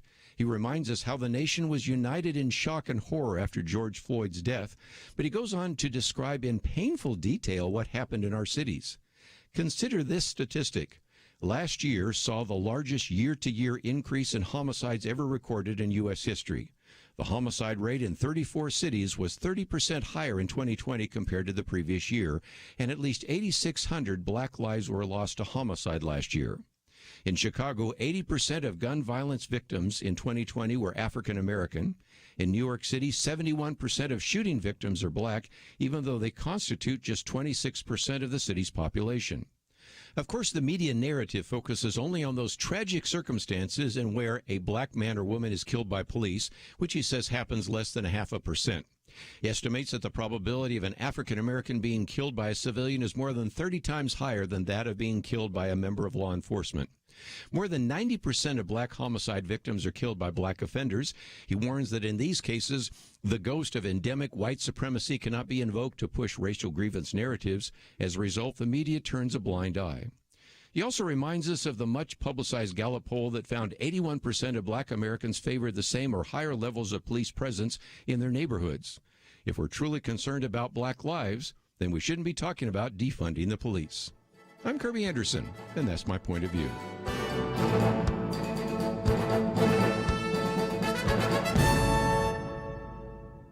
Go deeper on topics like you just heard by visiting pointofview.net. That's pointofview.net.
You're listening to Point of View, your listener-supported source for truth. Back once again, Kelly Shackelford, Dr. Merrill Matthews, and I thought we'd talk for just a minute about 8 white identities.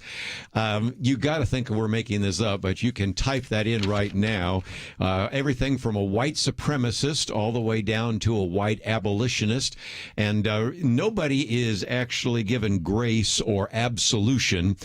You go from the worst sinner, which would be a white supremacist, up to somebody who's the least sinful, which is a white abolitionist, and everything in between. But the reason we bring this up, Dr. Merrill Matthews, is because as crazy as these ideas are that start on college campuses, and having been a speaker on college campus, I've seen and heard some pretty crazy ideas.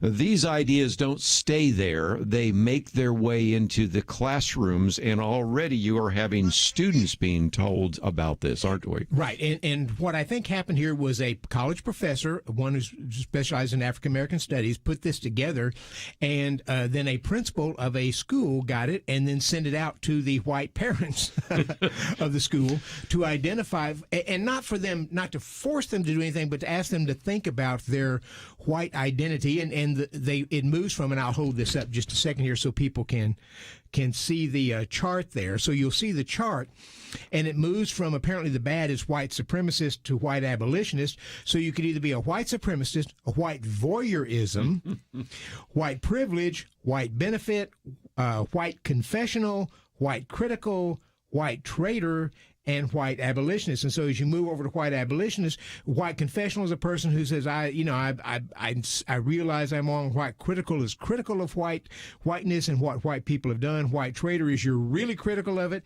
And it just goes on and on. But they send it out to the parents to take a look at and to think about their white identities. Yes. And it is amazing this stuff comes out. This professor just simply does not have enough to do. Well, and again, it's going to show up, maybe not with that chart, but with these ideas latent, because it's just another way to promote intersectionality and to promote the idea of critical race theory and some of this. And Kelly, we all have grandkids around the table here, and you start thinking about what our grandkids might run into. It just is so unbelievable and unexpected, really, in some respects. Yeah, it's racism.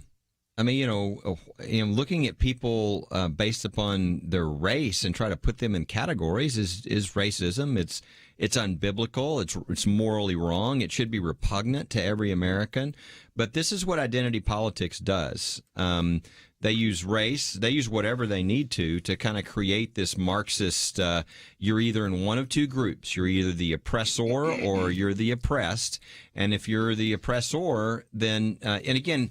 The funny thing about this is it's not, and this is sort of the separation from Christianity, it's not individualized, you're an oppressor. It's you're in a class. Your tribe, your class. Yeah. So the whole point with the Bible is individual responsibility, and that you individually need. And the idea that somebody would come up and say, well, because of your race, I want you to give me something because somebody in your race did something. There's nothing biblical about that at all. Restitution doesn't work that way. And the real problem here is most of us, I think the vast majority of Americans just want to move past race. I mean, we'd like to just set it aside, treat everybody equally, try to do that, and move on. The other problem is it's becoming harder and harder to know what race you are in our country. My parents told me I think it was something like I was a 1/16 Cherokee or something, much like Senator Warren. I never went to prove that. I never claimed any special privilege from that. I don't know if it's true. But, most of us have some kind of other races in there, whether you're from Eastern Europe, perhaps Asia or something. It's the races, as we move on, races are intermarrying here, and it's increasingly difficult to know whether or not you're on the census now and so forth. White, non-Hispanic. Yeah. So because Hispanics are often white.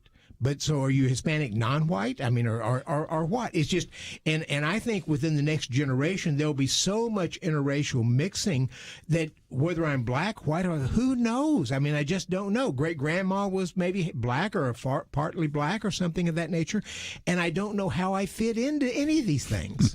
Well, you think about Tiger Woods. Which boxes do you check on the census? Even Kamala Harris. I mean, since she's very visible right now, is she really African-American per se? I mean, just all the Ted questions. Cruz. Yeah, Ted Cruz is a Hispanic name. His father came from Cuba. Is he white? He looks white, but he's Cruz. Yes. Where does he fit in on this? So anyway, we wanted to identify that. We'll probably do some more programs. We have in the past on critical race theory, and one of the things I think was so helpful from Dr. Doug Groothuis is how it's really non-refutable, because the argument starts with the assumption that because the whole systemic world is white, that any argument you use to prove that it is not racist shows that you're racist in the first place. And if you deny your whiteness, well, then it shows you're racist. And so you can't ever get beyond it. But I thought before we take a break, since we're talking about race and racial reconciliation, one of the individuals you spent some time with recently, Kelly, was Tony Evans. I know you both were on the same airplane. You both flew out there. He came back. You still don't have COVID, but he does. And I thought we might encourage people to pray for him. Yeah, obviously Tony Evans is just a tremendous ministry all across the country. Not only pray for him and his COVID, but also the ministry he leads in addition to his church, the Urban Alternative, which impacts so many lives, that because of the situation that occurred in the Dallas area with power going off and then pipes freezing, there's a picture, I think if you went to his social media, you could see where the water has flooded the Urban Alternative, who's usually the one that's reaching out to help all these other people. So he's had 8 deaths in his family in the last year or so. So I just think it'd be great to lift him up. He and his whole family, Priscilla and all of them, but the Urban Alternative as well. Yeah, so we thought we'd just mention that real quickly because it's one of those issues. And just before we take a break, I'm just going to keep putting these on the table. Yeah. Groups ask the Supreme Court to declare the all-male military draft unconstitutional. Let me come to you, Kelly. I'm not sure the administration is actually weighed in on that, but this is something to actually make sure that we could, if we ever wanted to in the future, draft both men and women.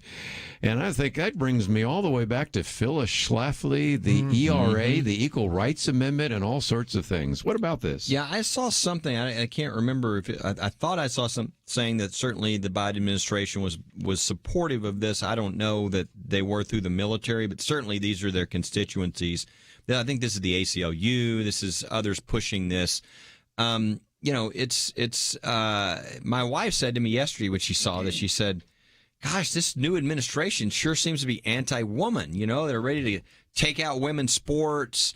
And it's not that their focus is to be anti-woman. It's just that all their agenda is they don't care about, oh no, the transgender thing is much more important. And so now you have these 6'2" men competing against your, 5'4" daughter, in a track meet. And this is another example of that. I think most Americans fully understand that there is a difference between men and women in the military in their capabilities and what they can do and et cetera. And the idea of forcing everybody's daughter and, mother or sister or whoever into the draft is something that I think most Americans would find beyond repugnant. And I'm old enough to remember back in the 60s when you turned 18, you had to go register for the draft. Many of us dreaded doing that because it meant you were susceptible to being drafted there. You might have wanted to join, but you just didn't want to do that. And now they're sort of opening up so that women can dread to be drafted also. Well, and again, since we don't know what a man and a woman are anyway, I guess the argument is being made right now that, well, we might as well be an equal opportunity for outreach. But again, we recognize lots of women serve with distinction in the military, and that is the case. And we, of course, have no requirement right now that the draft be implemented. It's sort of on hold. But it's just another kind of step that you sort of wonder where that leads to. And if there was anybody that understood that, a shout out to all of our Eagle Forum people there, because Phyllis Schlafly, when she got into this, said, wait a minute, this Equal Rights Amendment that sounds so benign is really dangerous, and was able to keep that from passing. And now, in some respects, they're trying to do all the things that they wanted to do back when, in the 1970s, they were trying to push the Equal Rights Amendment. And my only point was when I turned 18, it was not considered a privilege. It was considered an obligation that you dreaded doing. So why would anybody want to do that? So again, that is an issue we put on the table. We come back from the break. I thought we've postponed it long enough. There is a real question as to whether or not some of the things that have happened with the snow and the ice maybe raised some questions about climate change. And just this last week, you had Bill Gates coming out with his book, How to Avoid a Climate Disaster. And so I want to hear, especially from Dr. Merrill Matthews, if we can reduce carbon emissions to zero by 2050. I'm thinking the answer is no, and we'll be back right after this.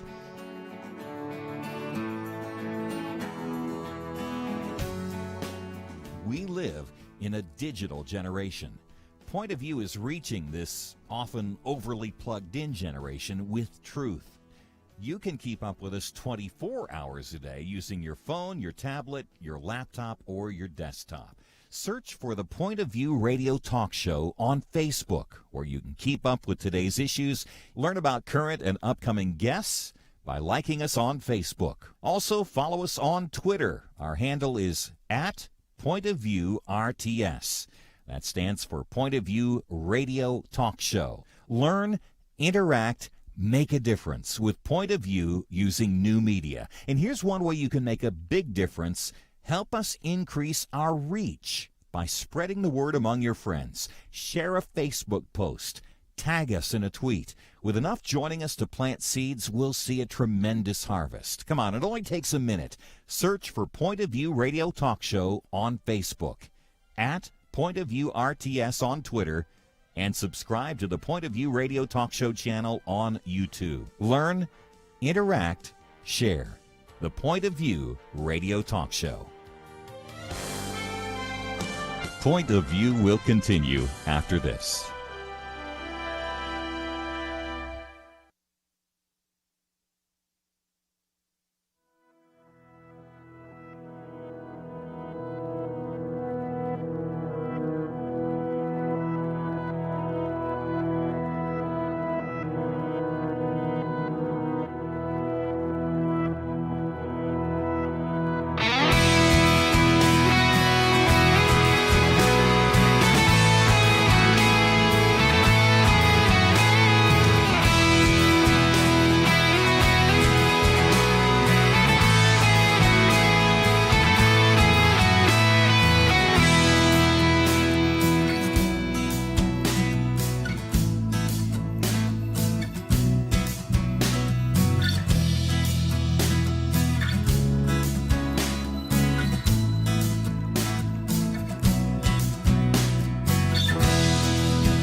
You are listening to Point of View. The opinions expressed on Point of View do not necessarily reflect the views of the management or staff of this station. And now, here again, is Kerby Anderson. Final half hour, if you'd like to join our conversation, 1-800-351-1212. Kelly Shackelford, Dr. Merrill Matthews, and one of the articles we've posted here has the title Climate Hysteria. It's called Bill Gates' Climate Hysteria. And what a time to have your book come out, How to Avoid a Climate Disaster. Because if anything, those of you around the country probably are well aware that not only for us in the state of Texas, but for most people around the country, this has been a very cold winter and a very cold week. But nevertheless, Bill Gates has been out promoting his book, and as this article says by David Harsani, if he wants to do so and fight against carbon dioxide from his 66,000 square foot house, that's his business. And if he wants to invest in new energy technologies with his private jet company to do so. And I did mention a little of it yesterday because there's a fair amount of hysteria, but at the same time, Dr. Merrill Matthews, you've written about this before, when they're talking about carbon capture, maybe the next generation of nuclear plants and some other things. Those are good ideas. And unlike the radical environmentalist, he doesn't reject out of hand some of those. But as a, if you will, a program note, next Monday, this in just a couple of days, you will be on the program and you'll be interviewing Sterling Burnett. And I know the two of you have written about some of these climate models, and talk about that for just a minute. We'll be talking about some of the climate issues that we faced here in Texas. And Sterling has been his PhD in philosophy from Bowling Green, but his specialty was environmental issues. So we'll be talking about that and some of the things we can do and some of the issues that Texas faced. Plus, we'll have Dan Pilla on in the second hour to talk about not tax reform, but your taxes, because time is coming. It's around the corner that we're going to have to get those taxes in.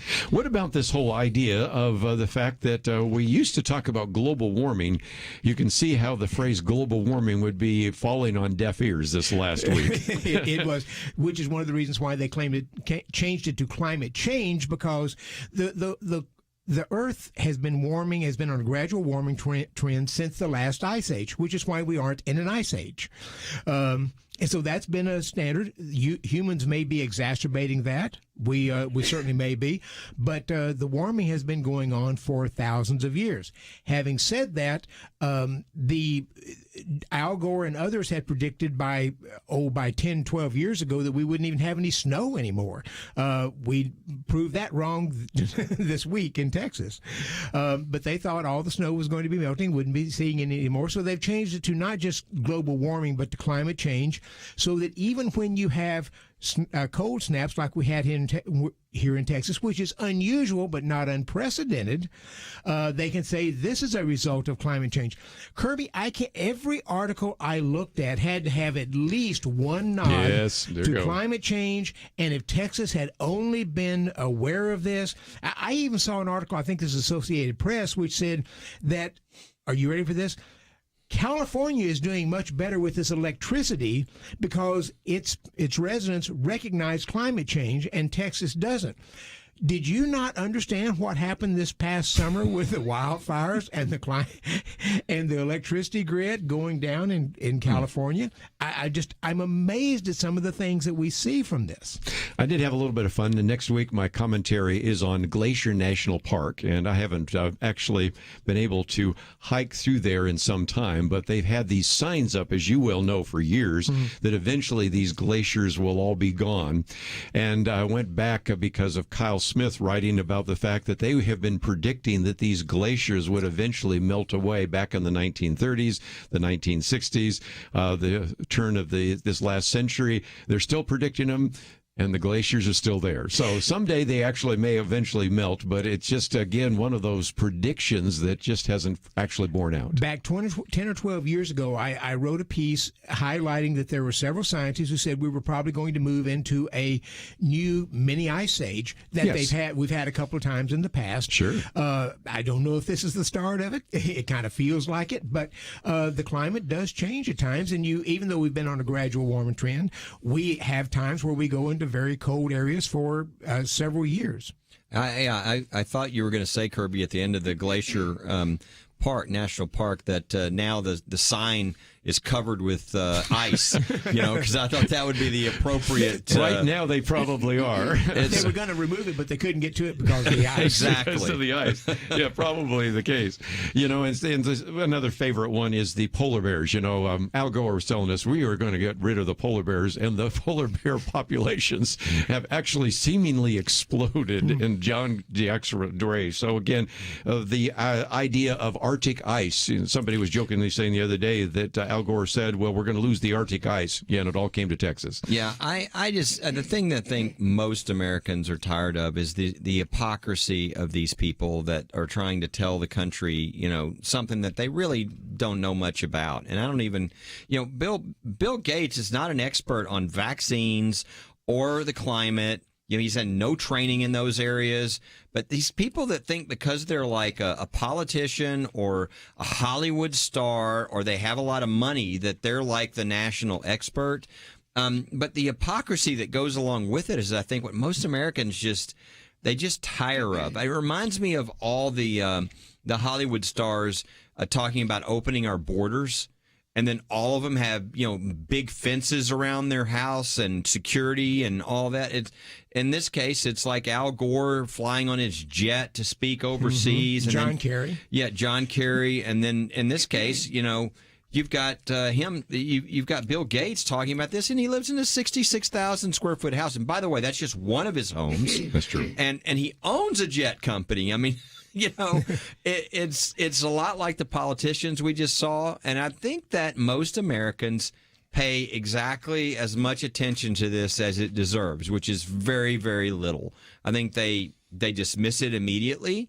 I think the American people are a lot smarter than the media think they are, which is why I've talked to a number of people who polled around the election. And they said that something was happening that they had never seen before, which is that the number one or two issue that Americans were polling that they were most concerned about was the loss of the media and the fact that there was nowhere to go to get proper information. I mean, it's things like this, this all kinds of silliness that is presented to them without any real basis, and that Americans know is not accurate. And, it's a real problem. My point of view is a real sort of beacon. It's the lighthouse, right? It's the one place that well, Kerby's not making up anything. That's just not Kerby's way, and that's not what they do at Point of View. So, but it's disturbing that they keep talking about this stuff. So we have a story about Texas, and if anything, it shows that all their global warming stuff was just a bunch of hooey. And instead, they try to use it to justify. And every story has something. I mean, you got AOC saying crazy stuff about, well, if they'd have just been ready for, the infrastructure. Yeah. And so it's, it's really sad that we don't have enough just basic journalists that could get to this and present things in a much more correct way with actual data and information and not spin. Most of the articles were to say it wasn't just renewable energy that was a problem. It was several, and that's true. That is true. But then they would come on further down and say, but this is all because of climate change, and if Texas had accepted climate change, they would have been winterized. But wait a minute, I thought if we were warming, we didn't need to winterize. It just... Yeah, and what they didn't say is it was the like the windmills and the wind turbines and all this. It wasn't the major cause. Right. But it was 25% of the power at this time, and it took the biggest hit. So the only reason it wasn't the biggest cause is because we rely more upon, the other sources of, natural gas and nuclear. And so if you looked at percentage-wise what failed the greatest, it wasn't any question. It was the windmills. It was these. And by the way, those were the things that got the $19 billion of subsidy through the political process, through a bunch of cronyism and a bunch of, people, lobbyists and stuff, making friends. And so, the way things work best almost always is if you let the free market work.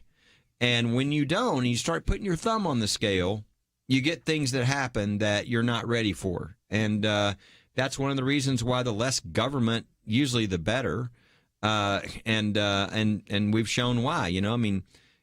Very few of us in our own personal lives with our own property, with whatever, would have not had a reserve for a situation we could foresee coming.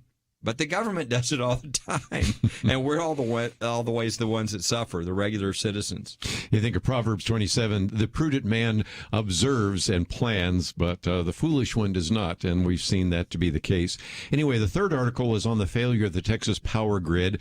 We actually spent some time in the Texas Hour talking about that, but that's there. This one on climate hysteria, and Bill Gates is available to you. But when we come back, since we talked about amnesty and these individuals, now we have the Biden administration putting together a path to citizenship. What does that mean for the future? So one more topic we'll put on the table right after these important messages.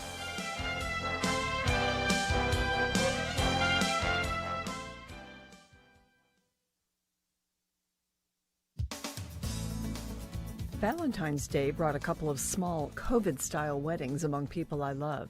It's refreshing that these couples decided not to wait out the pandemic to have big splashy events. This is an era where lots of couples are postponing marriage, sometimes for years, until they can afford the wedding. University of Texas sociology professor Mark Regnorris's new book, The Future of Christian Marriage, is based on research in 7 countries. He says we've exported consumption-oriented marriage. He told World Magazine's Marvin Olasky about driving on a highway in Lebanon, where he saw billboards about wedding loans like we get loans to go to college. Dr. Regnorris and his colleagues attribute the decline in marriage to the fact that people want financial security first, and also that in so much of society, sex outside of marriage doesn't raise an eyebrow. Some couples see living together as practice for marriage. Some find out later that this is really practice for living without commitment. Cohabitation is on the rise, even among Christians. When cohabiting couples do marry, the marriages are often fragile and, the research shows, are more likely to end in divorce. Dr. Regnorris points out that cohabiting couples may practice a sort of fidelity, but when this couple hasn't made a commitment for the future, there's an anxiety and uncertainty that colors the relationship. Cohabiting couples, having developed certain strings and attachments, frequently just sort of slide into marriage without what Dr. Regnorris calls the proper level of future orientation. A good question for couples contemplating moving in together is, why do you want to fake like you're married instead of actually getting married? Mark Regnorris advises digging into the reasons such a couple might not want to marry and working on those. God designed marriage. That fewer and fewer are marrying is a trend that needs reversing. We can start by encouraging believers to refuse marriage light and hold out for the real thing. For Point of View, I'm Penna Dexter.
Now, back to Point of View, your listener-supported source for truth. And for a few more minutes, just thought I'd talk real quickly about the amnesty bill that will be making its way through Congress as well. Been promoted, of course, by President Joe Biden and also Vice President Kamala Harris, and as a number of sponsors. The argument is always that we want to eventually bring into citizenship the, quote, 11 million. And we have many more than that. As a matter of fact, just the other day, we had a guest on the program that said the number is probably closer to 30 million, at least was her argument. But at least people right now are saying up to 20 million. So we won't quibble about the numbers for just a minute. But one of the issues is this, that we want to provide an 8-year path of U.S. citizenship for illegal immigrants. So it's a path to citizenship for people that are here illegal. What's your thoughts? Well, I mean, my first thought is just kind of a basic question, which is, why is it that, walls work around the Capitol, but they don't seem to be important, on our border? I mean, this stuff is just so weird, what they focus on and do.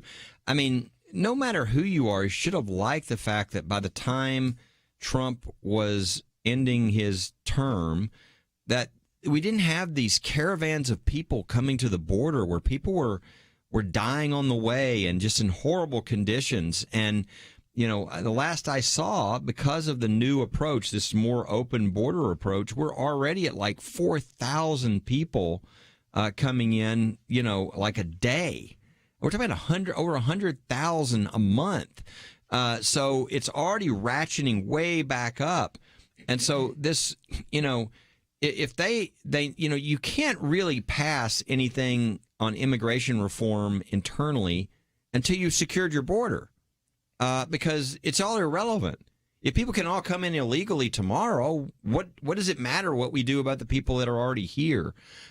You've got to get there's a whole system. You have to provide a logical system of who gets in, how they get in, what are the requirements, and that should be as efficient as it can possibly be. But when you're sort of opening the borders, this just seems kind of silly to me.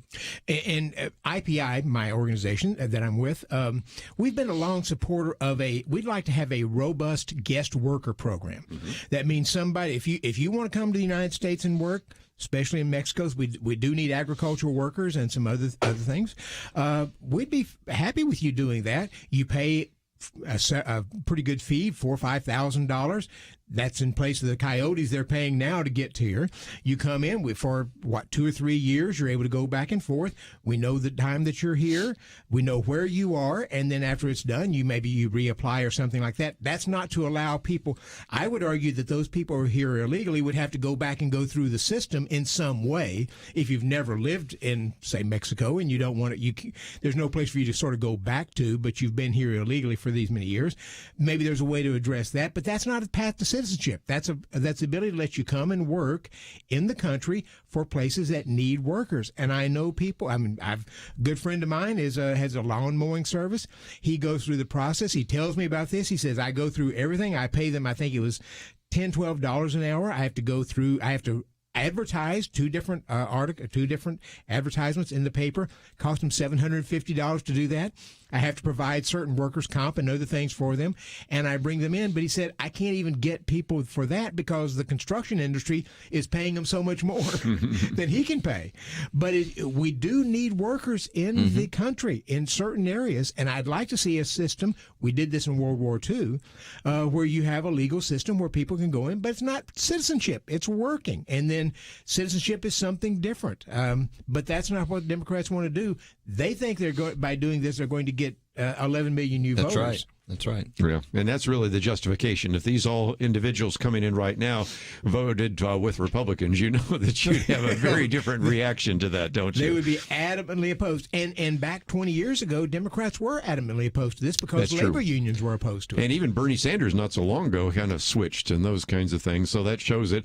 Back to Kelly's point, too, right now there are a lot of people with busted pipes, and the first thing you do is you go and turn off the water. Matter of fact, I showed my wife where the thing is in case one of ours goes. And so again, if right now you don't have any construction at the border, and they're attempting to deconstruct and actually tear down part of the wall. It's kind of the idea of trying to mop up a broken pipe and a flooded basement when the water's still running. And so you simply have to solve that problem. And I would argue that if you had a robust guest worker program, you would solve a lot of that problem. So. Yeah. I think so. It wouldn't solve it completely, but I think you'd solve an awful lot of the problem. But you've got to want to have a system that actually works. And unfortunately, I don't think the administration or the Democrats want that. No. They are for, I mean, you can look at stuff they've posted just in the last 24 hours online. I mean, they want open borders. And so really passing a law regarding the people who've already been here doesn't really matter when they're flooding across right now. And you don't really care to have a system to have some control of that. So I think a lot of this is posturing, unfortunately. I really wish that those who care about this issue would sort of say a pox on both of their houses somewhat, because, look, the Democrats had control under Obama. They had control of everything, right? They had control of the House, the Senate, Obama. In those first 2 years, what did they pass on immigration? Nothing. So I think they want this as an issue, but I don't think they really want to solve the problem. I think they just look at it as these folks are political tools for what they're trying to get. Because if they did want to solve it, I think most Americans would come together around a full system where you had border control, you had things like guest workers, and that would even allow some sort of way that people could become citizens, even if they took care of all this stuff. But nothing seems to be serious. It's like a lot of playing to the political crowds versus something that's really a solution. Well, let's look forward to next week. And first of all, First Liberty Live. You can watch the one yesterday on school choice and independence. The one coming up on Brown, right, is coming up. We have Dr. Merrill Matthews. So you're here on Monday. You're here on Monday. Friday. Right. So I know that. Penedextra will be coming up. We have a Millennial Roundtable. And again, give us an overview, because Sterling Burnett will be an opportunity for some people saying, I want to hear a little bit more about that climate change stuff. We'll be talking about that on from the 12 to 1 o'clock hour on Monday, and then the 1 to 2 hour we'll be talking with Dan Pilla about the tax system season coming up, and it's time for you to get ready for that. And then we've got a couple of other guests coming from 2 to 3. Yeah, got Jonathan Sines, so talk a little bit about what's happening in Texas, Jim Dennison and some of those, and all that. We'll have to wait another week to see Kelly, and have to wait a week to hear me, because I'll be up with our friends in Alaska. I figured I'd go to a place that's a lot warmer than where it is right now. It's actually warmer there. I was really say, actually is. For you here, but it's actually warmer.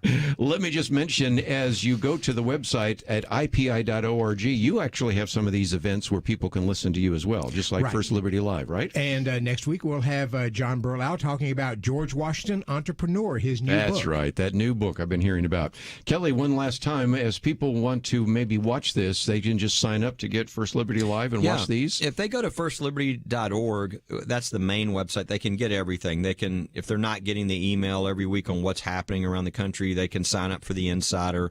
They can sign up for First Liberty Live, which is where these interviews and videos occur. And so this last week, or yesterday actually, we just did on the 2 Supreme Court cases. And then this coming week, we'll be talking about the big argument on whether jurors can be disqualified because they say they will rely upon the Holy Spirit in coming to their conclusions. It's a big argument at a high level. And then again, if you go to the website, you'll find the articles we mentioned. Their banner there is about media bias. If you learned something today, then I hope you'll think about supporting this ministry, because we really try to give you the truth that you certainly aren't getting in other places. Most importantly, I want to thank Doug. Not only was he here yesterday, he slept overnight here today. Steve as well. We'll see you back here on Monday right here on Point of View. Having civil conversations about important issues seems to be harder and harder. Various media outlets tell people what they should believe, why they should be outraged, and getting people to actually think, well, it can be difficult. Whether it's the gospel, tax issues, social policy, or just about anything else, you need to have solid information and clear thinking to address the hard issues. You need God's truth applied.